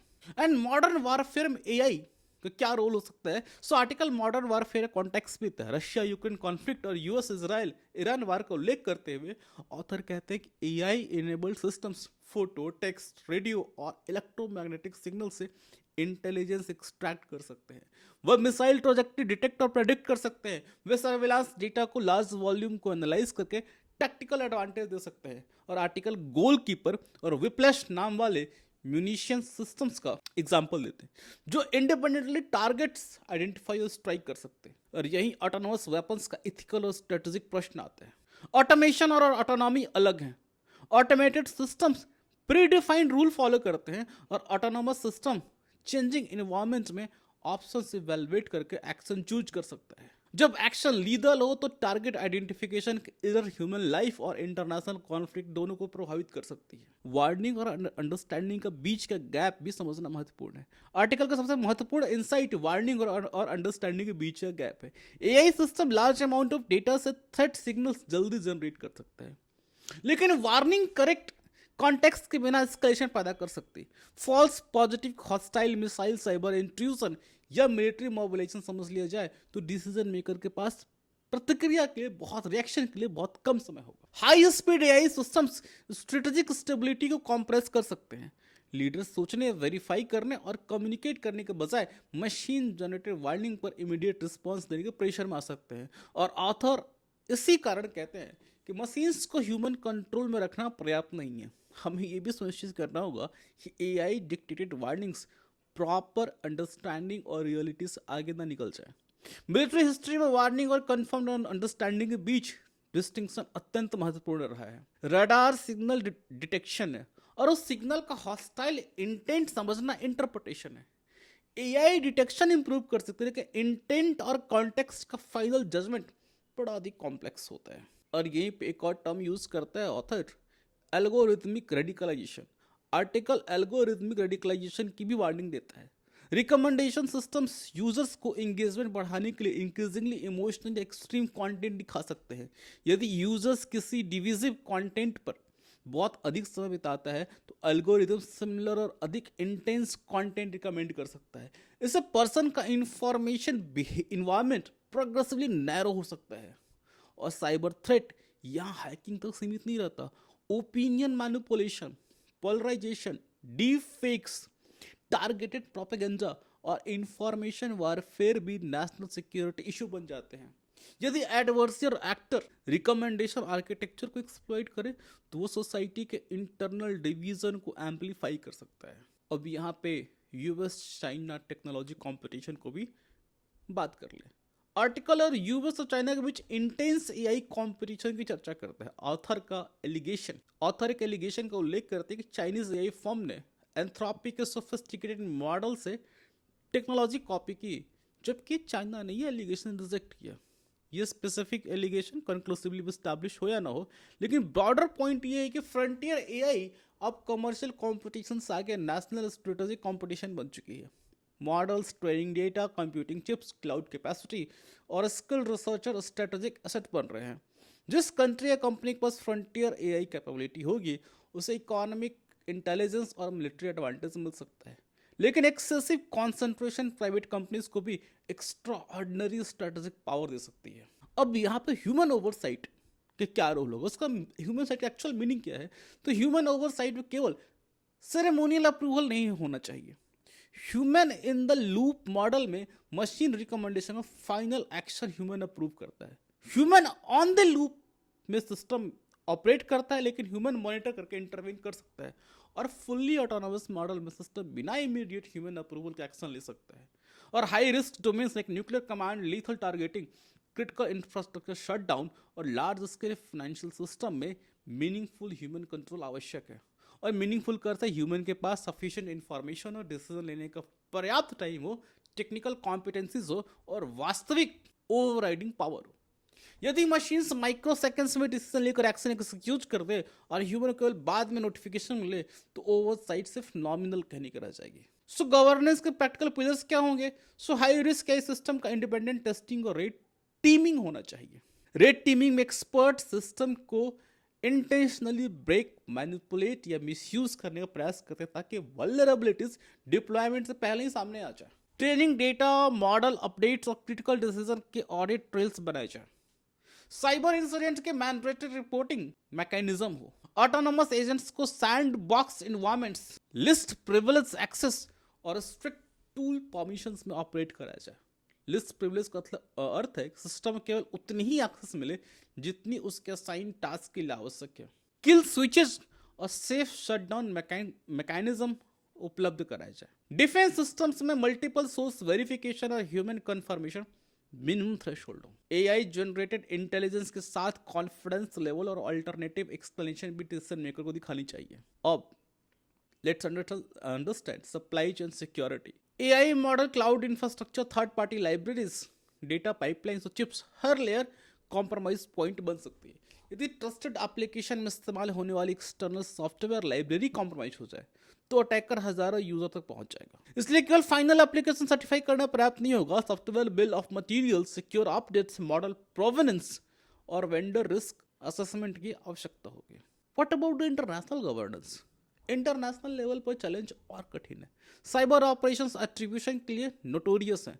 ये पता लगाना बड़ा कठिन हो जाता है कि अटैक कहाँ से आया, प्रॉक्सी ग्रुप ने, क्रिमिनल नेटवर्क ने या ऑटोनोमस सिस्टम ने। यदि एट्रीब्यूशन अनसर्टेन हो और रिस्पॉन्स ऑटोमेटेड हो तो रिटालिएशन गलत एक्टर के अगेंस्ट जा सकता है। इसलिए civilian infrastructure, autonomous weapon, model proliferation और इंसिडेंट कम्युनिकेशन पर इंटरनेशनल नॉर्म्स विकसित करने होंगे हमें। कंप्लीट ग्लोबल ट्रीटी अभी मान लो तुरंत संभव नहीं है, फिर भी कॉन्फिडेंस बिल्डिंग मेजर्स यानी कि सीबीएम, क्राइसिस हॉटलाइंस और responsible disclosure mechanism accidental escalation कम कर सकते हैं। So what's the balance conclusion? Our AI को रिजेक्ट करना सॉल्यूशन नहीं है। यही technology cyber defence, medical research, disaster forecasting, education और प्रोडक्टिविटी को इंप्रूव कर सकती है। लेकिन इनोवेशन पहले, गवर्नेंस बाद में वाले अप्रोच को हमें चेंज करना होगा। ये approach high risk security system में डेंजरस हो सकती है। और आर्टिकल का कंक्लूडिंग कॉशन यही है, दुनिया को ब्लाइंड रिजेक्शन और अनक्रिटिकल इंडोर्समेंट दोनों से बचना चाहिए।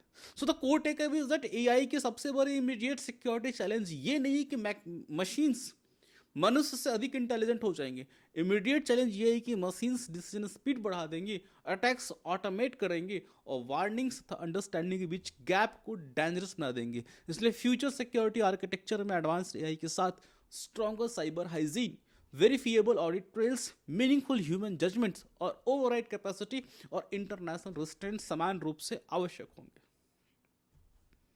अब बढ़ते हैं मीडियम टाइप के न्यूज की तरफ। पेज 1, पेज 4 पे Tamil Nadu move supreme court over Kaveri water release.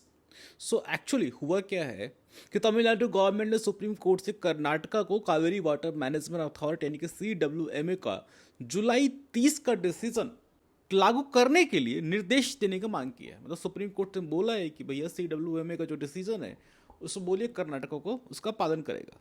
Karnataka ने CWMA का डिसीजन क्या था कि CWMA ने कर्नाटका के कृष्णा राजा सागर और कावेरी रिजर्वायर्स से 3500 क्यूसेक वाटर लगातार 15 डेज तक रिलीज करने के लिए निर्देश दिया। इससे तमिलनाडु को लगभग 4.536 TMC फिट वाटर प्राप्त होना चाहिए। लेकिन तमिलनाडु का आर्गुमेंट है कि केवल यह रिलीज पर्याप्त नहीं है। इसने सुप्रीम कोर्ट से जून 1 से अगस्त 12 तक बिल्ली गुंजलू पॉइंट पर एक्यूमुलेटेड शॉर्टफॉल को प्रोरेटा बेसिस पर पूरा कराने लगभग 26.95 समथिंग TMC को फिट वाटर तत्काल रिलीज करने की मांग की है। तमिलनाडु ने अपने एप्लीकेशन में आरोप लगाया कि जुलाई 29 अगस्त 2 के बीच बिल्ली गुंजलू पर एक्चुअल फ्लो केवल 158 से 530 क्यूसेक के बीच रहा और ये तमिलनाडु द्वारा कोर्ट में किए गए क्लेम्स हैं। सुप्रीम कोर्ट को कर्नाटक का पक्ष सुनने और उपलब्ध हाइड्रोलॉजिकल डेटा के एग्जामिनेशन के बाद ही निष्कर्ष निकालेगा कि भाई तमिलनाडु का जो क्लेम है कितना सही है। अब इस इशू में केवल 2 स्टेट के बीच का वाटर डिस्प्यूट नहीं है। इसका बड़ा प्रश्न ये है, जब इंटर स्टेट रिवर्स में उपलब्ध वाटर सामान्य से कम हो जाए तो शॉर्टेज का बर्डन अपस्ट्रीम और डाउनस्ट्रीम स्टेट्स के बीच किस प्रकार बांटी जाए। और जरा कावेरी को मैप पे समझें। कावेरी का सोर्स कर्नाटका के कोडागु डिस्ट्रिक्ट में ताल कावेरी है। रिवर ब्रॉडली कर्नाटका से तमिलनाडु में प्रवेश करती है, एंटर करती है और आगे बे ऑफ बंगाल में गिर जाती है। इसके इंपॉर्टेंट पॉइंट्स हैं केआरएस रिजर्वायर जिसको हमने बात किया वो कर्नाटका में है। कावेरी की महत्वपूर्ण ट्रिब्यूटरी है और रिजर्वायर सिस्टम है। ये बिलीगुंडलू क्या है, तो वो कर्नाटका से तमिलनाडु में वाटर फ्लो मेजर करने वाला important inter state gauging point है। इसी पे एक मेत्तूर डैम है जो कि तमिलनाडु में, और कावेरी डेल्टा जो कि तमिलनाडु का इंपॉर्टेंट एग्रीकल्चरल रीजन है। बिलीगुंडलू इसलिए महत्वपूर्ण है क्योंकि एलोकेशन केवल रिजर्वायर से रिलीज किए गए वाटर पर नहीं बल्कि तमिलनाडु में वास्तव में पहुंचे फ्लो पर आधारित है। रास्ते में evaporation, local use, tributary inflows, rainfall actual quantity को अफेक्ट कर सकते हैं। क्यूसेक और टीएमसी फिट में क्या अंतर है? सो क्यूसेक का अर्थ होता है क्यूबिक फुट पर सेकेंड। ये वाटर फ्लो रेट है, अर्थात प्रत्येक सेकंड में कितना वाटर, कितना पानी बह रहा। टीएमसी फिट का अर्थ है कि 1000 मिलियन क्यूबिक फीट। ये वाटर के टोटल वॉल्यूम समझाता है। इसे दो सिंपल एग्जांपल समझते हैं। यदि किसी टैप से हर सेकेंड एक निश्चित रेट पर पानी निकल रहा है तो क्यूसेक जैसी फ्लो मेजरमेंट होगी, और उस टैप से 15 डेज में कुल कितना वाटर निकला वो टीएमसी फिट जैसी वॉल्यूम मेजरमेंट होगी। इसलिए 3500 क्यूसेक को 15 डेज तक मेंटेन करने पर लगभग 4.536 टीएमसी फिट वाटर मिलता है। रिजर्वायर का वाटर लेवल फिट में, उसका टोटल स्टोरेज टीएमसी फिट में और रिलीज क्यूसेक में किया जा सकता है। ये तीनों मेजरमेंट आइडेंटिकल नहीं है। अब कौन कौन से इंस्टीट्यूशन इस डिस्प्यूट से जुड़ी हैं? सबसे पहले कावेरी वाटर डिस्प्यूट ट्रिब्यूनल, जिसे स्टेट्स के बीच वाटर एलोकेशन का लीगल फ्रेमवर्क के अंदर उसको निर्धारित किया गया। इसके बाद सुप्रीम कोर्ट ने 2018 में एलोकेशन में मॉडिफिकेशन की और इम्प्लीमेंटेशन के लिए इंस्टीट्यूशनल मैकेनिज्म का रास्ता साफ किया। उसके बाद कावेरी वाटर मैनेजमेंट अथॉरिटी बनाई गई। सीडब्ल्यूए में इम्प्लीमेंटेशन, रिजर्वायर डेटा रिलीज की सुपरविजन से जुड़ी अथॉरिटी है। उसके बाद है Kaveri water regulation committee. CWRC ground level data, reservoir position और रिलीज की मॉनिटरिंग रिकमेंडेशन से जुड़ी टेक्निकल बॉडी है। आपके लिए प्रश्न ये है कि इंटर स्टेट वाटर डिस्प्यूट को रिजॉल्व करने के लिए आर्टिकल में कॉन्स्टिट्यूशन कौन सा आर्टिकल प्रभावी है? इसके तहत इंटर स्टेट डिस्प्यूट बोर्ड्स बनाए जाते हैं, inter state river dispute boards बनाए जाते हैं। तो वो बोर्ड का जुरिस्डिक्शन क्या होता है और सुप्रीम कोर्ट इसमें किस तरह से इंटरवीन करती है, ये आपका काम है। बहुत इंपॉर्टेंट एक पॉइंट है डिस्ट्रेस शेयरिंग। नॉर्मल ईयर में निर्धारित एलोकेशन फॉलो करना कंपैरेटिवली आसान हो सकता है, लेकिन जब रेनफॉल और रिजर्वायर इनफ्लो कम हो तो हर स्टेट अपना नॉर्मल शेयर मांगे, वो फिजिकली पॉसिबल नहीं होता। इस स्थिति में डिस्ट्रेस शेयरिंग का प्रश्न आता। डिस्ट्रेस शेयरिंग का अर्थ है अवेलेबल वाटर की कमी को स्टेट्स प्रोपोर्शनेटली शेयर करें। केवल डाउन स्ट्रीम से स्टेट से कहना कि पूरा शॉर्टेज वही बियर करे इक्विटेबल नहीं होगा।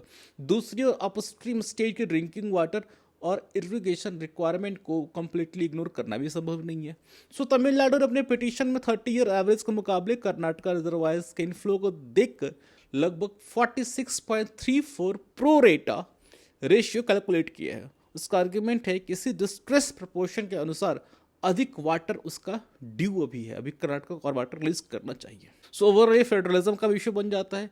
रिवर्स एडमिनिस्ट्रेटिव बाउंड्रीज फॉलो नहीं करती। अपस्ट्रीम स्टेट द्वारा रिजर्वायर कंट्रोल डाउनस्ट्रीम स्टेट की एग्रीकल्चरल, ड्रिंकिंग वाटर और इकोलॉजी को अफेक्ट कर सकती है। इसी कारण से इंटर स्टेट रिवर डिस्प्यूट के 3 प्रिंसिपल्स बैलेंस करने पड़ते। पहला स्टेट ऑटोनॉमी, दूसरा equitable water sharing and third is basin level management. Next let's move to the अगला न्यूज है Meta's content moderation, who should regulate online speech. Page 5 पे ये news है। Parliamentary standing committee on communication and information technology के meeting में Meta representative को prime minister Narendra Modi के Facebook post restrict किए जाने के मामले में बुलाया गया। कमेटी चेयरपर्सन निशिकांत दुबे और अन्य बीजेपी मेंबर्स ने मेटा चीफ मार्क जकबर्ग से अपॉलॉजी की मांग की। मिस्टर दुबे ने कंपनी से पोस्ट के रिपोर्ट टू रिस्टोरेशन तक कंप्लीट ऑडिट ट्रेल भी मांगा। उनका आर्ग्यूमेंट था कि इंसिडेंट मेटा के content moderation system, automated decisions और रिकमेंडेशन एल्गोरिदम पर ग्रेटर ओवरसाइट की आवश्यकता को दिखाता है। दूसरी ओर अपोजिशन मेंबर्स ने कहा कि टेक्नोलॉजी को रेगुलेट करने के नाम पर डेमोक्रेसी या क्रिटिसिज्म को रेगुलेट नहीं किया जाना चाहिए। कांग्रेस एमपी शफी प्राम्बली ने रिपोर्टेडली कहा है कि technology should be regulated, not democracy. इस प्रकार रिपोर्ट में 2 कॉम्पीटिंग कंसर्न सामने आते। पहली चिंता यह है क्या पावरफुल प्लेटफॉर्म आर्बिट्ररी या बायस तरीके से पॉलिटिकल कंटेंट को रेस्ट्रिक्ट कर रहे हैं। दूसरी चिंता निकल के सामने ये आती है, क्या पॉलिटिकल अथॉरिटीज कंटेंट मॉडरेशन को अपने फेवर में इन्फ्लुएंस कर सकती हैं? अब ये कंटेंट मॉडरेशन क्या होता है? सोशल मीडिया प्लेटफॉर्म पर हर मिनट इनॉर्मस क्वांटिटी में कंटेंट अपलोड होता है। अब यह प्लेटफॉर्म को डिसाइड करना पड़ता है कौन सा कंटेंट अलाउड रहेगा, उसकी रीच कितनी होगी, उस पर वार्निंग लेवल लगाना है या उसे रिमूव किया जाए। इसी प्रोसेस को कंटेंट मॉडरेशन कहते हैं। सो मॉडरेशन केवल ह्यूमंस नहीं करते, ऑटोमेटेड सिस्टम भी nudity, violence, hate speech, miss information, spam और सस्पिशियस बिहेवियर आइडेंटिफाई करते हैं। लेकिन एल्गोरिदम कॉन्टेक्स्ट को हमेशा एक्यूरेटली नहीं समझता। एक शब्द अब्यूजिव पोस्ट में भी हो सकता है, उसी शब्द का प्रयोग न्यूज रिपोर्टिंग, सटायर या एकेडमिक डिस्कशन में भी हो सकता है। तो इससे फॉल्स पॉजिटिव उत्पन्न होता है, अर्थात लेजिटिमेट कंटेंट को हार्मफुल मान लेना। दूसरी तरफ false negative harmful content system से बचकर सर्कुलेट करता रहता है। सो इसीलिए ऑडिट ट्रेल महत्वपूर्ण है, क्योंकि कंप्लीट ऑडिट ट्रेल हमें यह दिखा सकता है कि पोस्ट को किसने रिपोर्ट किया, कौन सा पॉलिसी रूल अप्लाई हुआ, डिसीजन ऑटोमेटेड सिस्टम ने लिया या ह्यूमन रिव्यूअर ने, रेस्ट्रिक्शंस कब लगाई गई, अपील हुई या नहीं, और पोस्ट रिस्टोर करने का फाइनल रीजन क्या था। ऑडिट ट्रेल का अर्थ एल्गोरिदम का पूरा सोर्स कोड पब्लिक करना आवश्यक नहीं है। इसका अर्थ डिसीजन के पीछे ट्रेसेबल रिकॉर्ड होना है। यदि कंपनी केवल ये कहे कि सिस्टम एरर था लेकिन ये नहीं बताया कि एरर कहाँ था, तो अकाउंटेबिलिटी इनकम्प्लीट रहती है। यहीं पे एक और प्रश्न है, क्या एल्गोरिदमिक बायस हो सकता है? सो एल्गोरिदमिक बायस का अर्थ हमेशा ये नहीं कि प्रोग्रामर ने जानबूझ किसी पॉलिटिकल पार्टी के अगेंस्ट कोड लिख दिया है। Bias training data, reporting patterns, language limitation या अनइवन इन्फोर्समेंट से भी पैदा हो सकती है। उदाहरण के लिए किसी पॉलिटिकल ग्रुप के फॉलोअर्स राइवल कंटेंट को कोऑर्डिनेटेड तरीके से मास रिपोर्ट करे तो प्लेटफॉर्म का ऑटोमेटेड सिस्टम रिपोर्टिंग वॉल्यूम को हार्मफुलनेस का सिग्नल मान सकता है। इसी प्रकार इंग्लिश कंटेंट पर trend moderated moderation model Hindi, Bengali, Tamil या कोड मिक्स लैंग्वेज का कॉन्टेक्स्ट गलत समझ सकता है। इसलिए फेयरनेस केवल रिटन पॉलिसीज नहीं, उसकी कंसिस्टेंट इम्प्लीमेंटेशन से तय होती है। अब यही बात है सेफ हार्बर का कॉन्सेप्ट। इंफॉर्मेशन टेक्नोलॉजी एक्ट के सेक्शन 79 का safe harbour principle broadly online intermediary को यूजर्स द्वारा पोस्ट किए गए प्रत्येक कंटेंट के लिए ऑटोमेटिक पब्लिशर लायबिलिटी से प्रोटेक्शन देता है, प्रोवाइडेड बशर्ते intermediary prescribe due diligence requirements का पालन कर रहे हो। अब इंटरमीडियरी वो प्लेटफॉर्म है जो यूजर से कंटेंट को होस्ट या ट्रांसमिट करता है।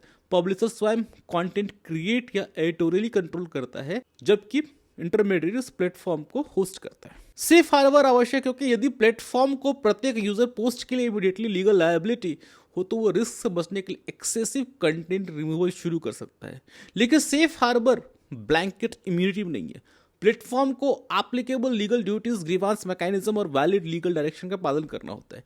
कमेटी चेयरपर्सन ने कहा कि यदि जकरबर्ग अपॉलॉजी नहीं देते तो सेक्शन 79 प्रोटेक्शन वापस लिया जाना चाहिए। इससे उनकी स्टेटेड पोजीशन को रूप में समझना चाहिए। प्रोटेक्शन हटाने का actual legal process statutory framework और कॉम्पिटेंट गवर्नमेंटल जस्टिक्शन के आधार पे जुडिशियल एक्शन पे डिपेंड करेगा। एक और बात समझें यहाँ पे, स्टेट सेंसरशिप और प्राइवेट सेंसरशिप। डिजिटल स्पीच में दो अपोजिट रिस्क हैं। स्टेट सेंसरशिप तब हो सकती है जब गवर्नमेंट लेजिटिमेट डिसेंट या क्रिटिसिज्म सप्रेस करने के लिए लीगल पावर का प्रयोग करे, और प्राइवेट सेंसरशिप तब होती है जब unelected technology company opaque rule से पब्लिक स्पीच कंट्रोल करे। लोकतांत्रिक सॉल्यूशन इनमें से किसी एक को अनलिमिटेड पावर देना नहीं है।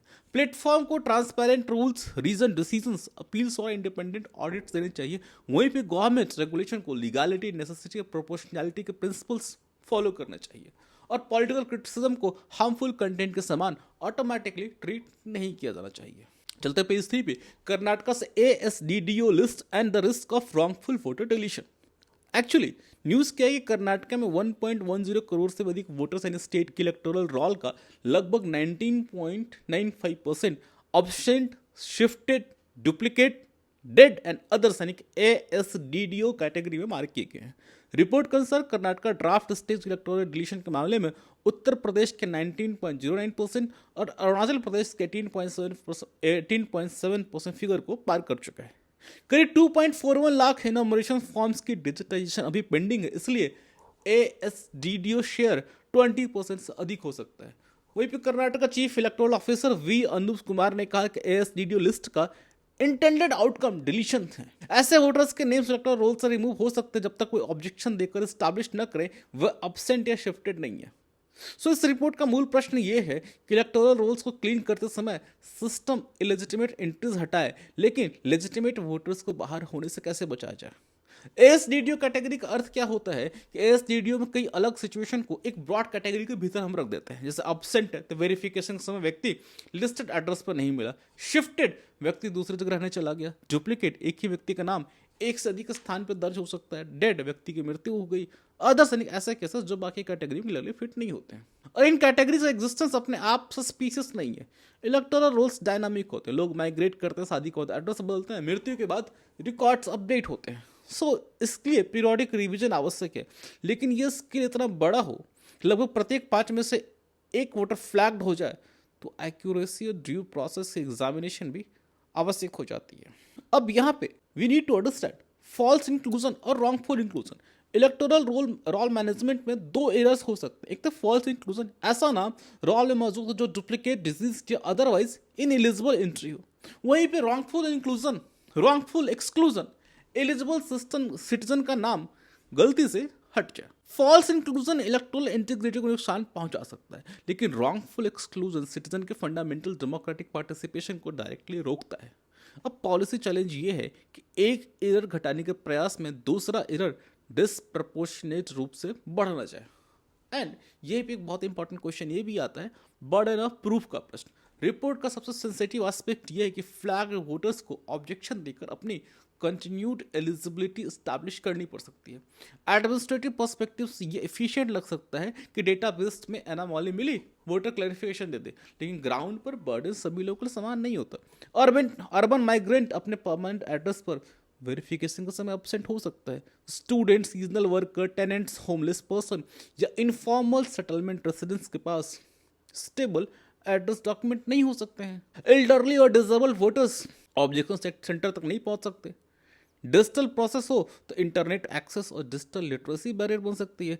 इसलिए एब्सेंट एट एड्रेस और इनएलिजिबल वोटर आइडेंटिकल कंक्लूजन नहीं है। आर्टिकल 326 पे आते हैं। कॉन्स्टिट्यूशन का आर्टिकल 326 एडल्ट सफरेज के आधार पे लोकसभा और स्टेट असेंबली इलेक्शन की व्यवस्था करता है, subject to legally prescribed disqualification. लेकिन वोटिंग राइट का meaningful exercise correct electoral registration पर डिपेंड करता है। सिटीजन थियोरेटिकल एलिजिबल हो लेकिन उसका नाम रोल में ना हो तो वो वोट नहीं कर सकता। इसलिए accurate electoral roll election administration का टेक्निकल टास्क ही नहीं, पॉलिटिकली एक इक्विटेबल या पॉलिटिकल इक्वालिटी का फाउंडेशन है। पेज 8 पे एडिटोरियल है, birth certificates, fraud prevention versus bureaucratic exclusion. So actually क्या हुआ, ये न्यूज़ हमने पहले भी कवर किया है। Registration of birth and deaths amendment bill 2026 ने 1969 एक्ट के सेक्शन 13 सब क्लाउज 3 में बदलाव किया है। अपडेटेड फ्रेमवर्क में बर्थ रजिस्ट्रेशन 2 इयर्स तक डिलेड हो तो डिस्ट्रिक्ट मजिस्ट्रेट या सब डिविजनल मजिस्ट्रेट या ऑथराइज्ड एग्जीक्यूटिव मजिस्ट्रेट का ऑर्डर आवश्यक होगा। लेकिन डिलेज 2 इयर्स अधिक हो तो इवेंट को वेरीफाई करके ऑर्डर पास करने की रिस्पॉन्सिबिलिटी जुडिशियल मजिस्ट्रेट की होगी। यह अमेंडमेंट उस 2023 चेंज के बाद आया जिसने बर्थ सर्टिफिकेट को डेट और प्लेस ऑफ बर्थ के लिए प्रिंसिपल डॉक्यूमेंट बना दिया। इस सर्टिफिकेट का use school admission, voter rolls, passport, Aadhaar, driving licence, government jobs की एप्लीकेशन में किया जा सकता है। 2023 फ्रेमवर्क में सेंटर और स्टेट को डिजिटल डेटाबेस बनाने और रजिस्ट्रार जनरल के साथ डेटा शेयर करने की अनुमति भी दी। इससे बर्थ सर्टिफिकेट की गेट कीपिंग पावर बढ़ गई और इस एडिटोरियल के अनुसार इसी के साथ फ्रॉडलेंट सर्टिफिकेट्स प्राप्त करने का इंसेंटिव बढ़ा, जिसके रिस्पॉन्स में जुडिशियल स्क्रूटनी लाई गई है। अब सिविल रजिस्ट्रेशन महत्वपूर्ण क्यों है, हम पहले भी देख चुके हैं। बर्थ रजिस्ट्रेशन स्टेट्स द्वारा किसी व्यक्ति का जन्म का ऑफिशियल रिकॉर्ड है, यह डेट, प्लेस और पेरेंटल डिटेल्स स्टैब्लिश करने में हमारी हेल्प करता है। इसके आधार पे एज रिलेटेड एंटाइटलमेंट्स और ऑब्लिगेशन तय हो सकते हैं, जैसे school admission, minimum age for employment, voting age, marriage age, passport, welfare benefits. इसलिए बर्थ सर्टिफिकेट केवल एडमिनिस्ट्रेटिव पेपर नहीं है, यह व्यक्ति और स्टेट के बीच लीगल आइडेंटिटी इंफ्रास्ट्रक्चर का हिस्सा है। लेकिन यहाँ पे एक सावधानी बरतना बहुत आवश्यक है। बर्थ सर्टिफिकेट डेट और प्लेस ऑफ बर्थ का इंपॉर्टेंट प्रूफ है, बट वो अपने आप प्रत्येक लीगल कॉन्टेक्स्ट में सिटीजनशिप का फाइनल एंड एक्सक्लूसिव प्रूफ नहीं बनता। ये ध्यान रखना है कि सिटीजनशिप का फाइनल और कंक्लूसिव प्रूफ ये नहीं बनता। सिटीजनशिप का डिटर्मिनेशन अप्लीकेबल सिटीजनशिप लॉ के अनुसार ही होगा। अब यहाँ एक टर्म आया है executive magistrate and judicial magistrate. So executive magistrate administrative branch से जुड़े होते हैं और district administration, public order, statutory verification जैसे फंक्शंस निभा सकते हैं। वहीं पे जुडिशियल मजिस्ट्रेट जुडिशियल सिस्टम का हिस्सा होते हैं और एडजुडिकेटरी फंक्शंस परफॉर्म करते हैं। अमेंडमेंट का लॉजिक ऐसा लगता है कि बहुत लंबे डिले और पोटेंशियल डिस्प्यूटेड केसेस को एग्जीक्यूटिव डिस्क्रेशन से कुछ दूरी पर जुडिशियल स्क्रूटनी में रखा जाए, और यहीं पर एडिटोरियल इस क्लेम को एक्सेप्ट करता है। इससे एडमिनिस्ट्रेशन पर आर्बिट्ररी अप्रूवल या रिफ्यूजल के आरोप कम हो सकते हैं। लेकिन वहीं पे दूसरा रिस्क भी है कि कोर्ट बेस्ड प्रोसेस गरीब एप्लीकेंट के लिए अधिक फॉर्मल, कॉस्टली और डिफिकल्ट हो सकता है। इरोनियस रिजेक्शन को रेक्टिफाई कराना भी कॉम्प्लिकेटेड हो जाएगा। So this editorial central argument वो ये है कि सबसे महत्वपूर्ण ऑब्जेक्शन ये है, अथॉरिटी बदल दी गई लेकिन एविडेंशियरी रूल्स नहीं बदले गए। यदि कंसर्न ये था कि एग्जीक्यूटिव मजिस्ट्रेट इनसफिशिएंट डॉक्यूमेंट्स पर फ्रॉडलेंट रजिस्ट्रेशन अप्रूव कर रहे थे, तो गवर्नमेंट अधिक रिगरस एविडेंस स्टैंडर्ड प्रिस्क्राइब कर सकती थी। लेकिन यही पे आर्टिकल कहता है कि यह स्पष्ट नहीं किया गया फ्रॉड का रिस्क एग्जैक्टली 2 ईयर्स के बाद अचानक क्यों बढ़ता है। गवर्नमेंट ने 2 ईयर थ्रेशोल्ड के सपोर्ट में पब्लिक एविडेंसेस या लेस बर्डनसम अल्टरनेटिव का एनालिसिस भी प्रस्तुत नहीं किया। इसीलिए एडिटोरियल पूछता है गवर्नमेंट से, क्या रिफॉर्म एविडेंस बेस्ड है या ब्यूरोक्रेटिक सर्टेनिटी के लिए चुना गया rough compromise. So better approach क्या हो सकता है? हॉस्पिटल्स, आंगनवाड़ी वर्कर्स, पंचायत और म्युनिसिपल बॉडीज के बीच रियल टाइम रजिस्ट्रेशन इंटीग्रेशन बढ़ाया जाए।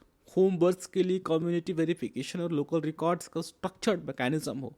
ओल्ड केसेस के लिए एक्सेसिबल लीगल एड और सिंप्लीफाइड प्रोसीजर्स अवेलेबल हों। एप्लीकेशन पर टाइम बाउंड और रीजन डिसीजन हो और डिजिटल डेटाबेस में करेक्शन, प्राइवेसी और ग्रीवांस रिड्रेसल मैकेनिज्म मजबूत किए जाएं। The next question is, why has Pakistan occupied Kashmir erupted in protest? So the Hindu के टेक्स्ट एंड कॉन्टेक्स्ट एक्सप्लेनर के अनुसार पाकिस्तान ऑक्यूपाइड कश्मीर पीओके में inflation, lack of accountability, opaque governance को लेकर सिमरिंग डिसकंटेंट वायलेंट कन्फ्रंटेशन में बदल गया। रवालकोट और मुजफ्फराबाद जैसे सिटीज के protesters on going 3 phase election process का विरोध कर रहे हैं। जम्मू कश्मीर ज्वाइंट अवामी एक्शन कमेटी मूवमेंट का नेतृत्व कर रही है। आर्टिकल में सिक्योरिटी फोर्सेस द्वारा हार्श फोर्स का यूज और लार्ज नंबर ऑफ डेथ्स की क्लेम्स दी गई। अलग अलग प्लेसेस पर जेकेजे अलग अलग क्लेम्ड कैजुअलिटी फिगर्स अपीयर होते हैं। एक जगह पास्ट वीक 50 से अधिक, दूसरी जगह जुलाई 31 तक 86 डेथ्स का क्लेम। मूवमेंट केवल इलेक्शन से शुरू नहीं हुआ था। आर्टिकल बताता है कि मूवमेंट कोविड-19 पेंडेमिक के बाद एसेंशियल आइटम्स की राइजिंग प्राइसेस को कंट्रोल करने की मांग से उभरा। Wheat, electricity, basic living cost जैसे इश्यूज ने पब्लिक मोबिलाइजेशन को जन्म दिया। समय के साथ यह मूवमेंट केवल इकोनॉमिक रिलीफ तक सीमित नहीं रहा, यह पॉलिटिकल रिप्रेजेंटेशन, अकाउंटेबिलिटी और पीओ के लेजिस्लेचर की स्ट्रक्चर पर प्रश्न उठाने लगा। और यह ट्रांसफॉर्मेशन महत्वपूर्ण है। इकोनॉमिक ग्रीवांस तब पॉलिटिकल मूवमेंट बन जाती है जब लोग मानने लगे कि प्राइस प्रॉब्लम केवल टेम्पररी मार्केट इशू नहीं बल्कि डिसीजन मेकिंग सिस्टम में उनकी कमजोर रिप्रेजेंटेशन का रिजल्ट है। अब आते हैं पीओ के लेजिस्लेचर की सीट कंट्रोवर्सी। आर्टिकल के अनुसार पीओ के लेजिस्लेचर में टोटल 53 सीट्स हैं। इनमें से 45 इलेक्टेड और 8 नॉमिनेटेड सीट्स हैं। 45 इलेक्टेड सीट में से 12 सीट्स उन रेफ्यूजीज के लिए रिजर्व्ड हैं जो 1947 के बाद इंडिया, जम्मू एंड कश्मीर से माइग्रेट किए बताए जाते हैं। इन सीट्स के वोटर पीओके के बाहर रहते हैं। जेकेजेएसी और लोकल प्रोटेस्टर का आर्गुमेंट है कि ये रिजर्व सीट्स लोकल रेजिडेंट्स की रिप्रेजेंटेशन को डाइल्यूट करती है और इस्लामाबाद पॉलिटिकल पार्टीज को इलेक्टोरल आउटकम इन्फ्लुएंस करने का अतिरिक्त मैकेनिज्म देती है। उनकी डिमांड इन 12 रिजर्व सीट्स को रिमूव करने की है। और यहाँ रिजर्वेशन शब्द इंडिया का सोशल जस्टिस जो हमारा टर्म है रिजर्वेशन जैसा नहीं है। ये टेरिटोरियल और रेफ्यूजी रिप्रेजेंटेशन जुड़ी इलेक्टोरल अरेंजमेंट है। अब इलेक्शन प्रोसेस पे डिस्प्यूट क्या हुआ कि 3 फेज इलेक्शन जुलाई 27 से शुरू हुए और अगस्त 11 को कंक्लूड होने थे। जेकेजेएसी ने एलिगेशन लगाया कि इलेक्शन फ्रेमवर्क इटसेल्फ रिप्रेजेंटेटिव नहीं है और पॉलिंग में लार्ज स्केल पे इरेगुलरिटीज रिगिंग हुई है। अथॉरिटीज द्वारा डिमांड एड्रेस किए बिना इलेक्शन आगे बढ़ाने के बाद ऑर्गेनाइजेशन ने लॉन्ग मार्च कॉल भी किया। आर्टिकल के अनुसार प्रोटेस्ट को एडिशनल मोमेंटम रवालकोट के पीएचडी स्कॉलर ओसामा जलील की अलेज्ड पुलिस फायरिंग में डेथ के बाद मिला। इस प्रकार इस मूवमेंट को हम 3 लेयर समझ सकते हैं। कॉस्ट ऑफ लिविंग क्राइसिस, दूसरा पॉलिटिकल रिप्रेजेंटेशन और थर्ड स्टेट रिप्रेशन के एलिगेशन। अब इस्लामाबाद और पीओके के बीच में क्या संबंध है ये समझते हैं। आर्टिकल आर्ग्यूज दैट पाकिस्तान से फेडरल स्टैब्लिशमेंट और पीओके के बीच रिलेशनशिप लंबे समय से बड़ा कॉम्प्लिकेटेड रहा है। पाकिस्तान पीपल्स पार्टी और पाकिस्तान मुस्लिम लीग नवाज जैसी main stream parties real development aspiration पूरी नहीं कर पाई। ये लोकल कंप्लेंट इसके बारे में इस आर्टिकल ने बताया है। पाकिस्तान डिफेंस मिनिस्टर ख्वाजा आसिफ द्वारा प्रोटेस्टर्स को एनिमीज जस्ट लाइक इंडियंस कहे जाने से एंगर और बढ़ा। ऐसी लैंग्वेज सिविल ग्रीवांसेस को सिक्योरिटी थ्रेट में बदल देती है। जब गवर्नमेंट प्रोटेस्टर्स को सिटीजन या पॉलिटिकल स्टेक होल्डर के बजाय एनिमी कैटेगरी में रखती है तो निगोशिएशन की स्पेस कम हो जाती है और कोऑर्सन की संभावना बढ़ती है। अब इस पर इंडिया ने क्या कहा? India ministry of external affairs ने क्रैक डाउन की आलोचना की और पाकिस्तानी एस्टेब्लिशमेंट को सिविलियन डेथ्स के लिए रिस्पॉन्सिबल बताया।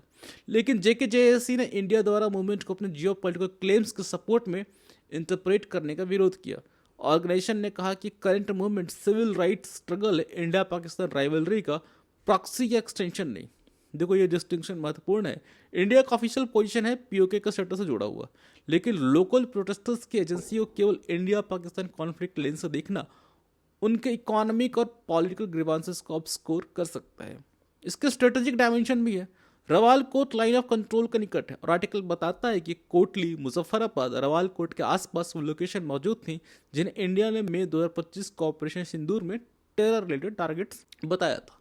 इसी कारण पाकिस्तान एस्टेब्लिशमेंट पीओके की इंस्टेबिलिटी को केवल इंटरनल गवर्नेंस इशू नहीं, स्ट्रेटेजिक सिक्योरिटी कंसर्न के रूप में देख सकता है। लेकिन security sensitivity civilian rights, media access और प्रोपोर्शनेट पॉलिसिंग की आवश्यकता समाप्त नहीं करती। एमनेस्टी इंटरनेशनल ने कम्युनिकेशन एक्सेस रिस्टोर करने, मीडिया तथा इंडिपेंडेंट ऑब्जर्वर्स को रीजन में प्रवेश देने की मांग की है। यूके में इन्फ्लुएंशियल मीरपुरी डायस्पोरा ने भी ऑनलाइन कैंपेन के माध्यम से क्रैकडाउन रोकने की अपील की है। अब ये मीरपुरी डायस्पोरा क्या है? तो मीरपुर रीजन से बड़ी पॉपुलेशन ऐतिहासिक रूप से यूके माइग्रेट हुई है। इस डायस्पोरा के फैमिली, फाइनेंशियल, पॉलिटिकल के कनेक्शन पीओके से जुड़े हैं। इससे लोकल अनरेस्ट केवल रीजनल इवेंट नहीं रहता, वो British domestic politics, human rights advocacy और पाकिस्तान के इंटरनेशनल इमेज को भी अफेक्ट कर सकता है। सो ये हमारे मीडियम लेवल एक्सप्लेनर थे। अब आगे बढ़ते हैं।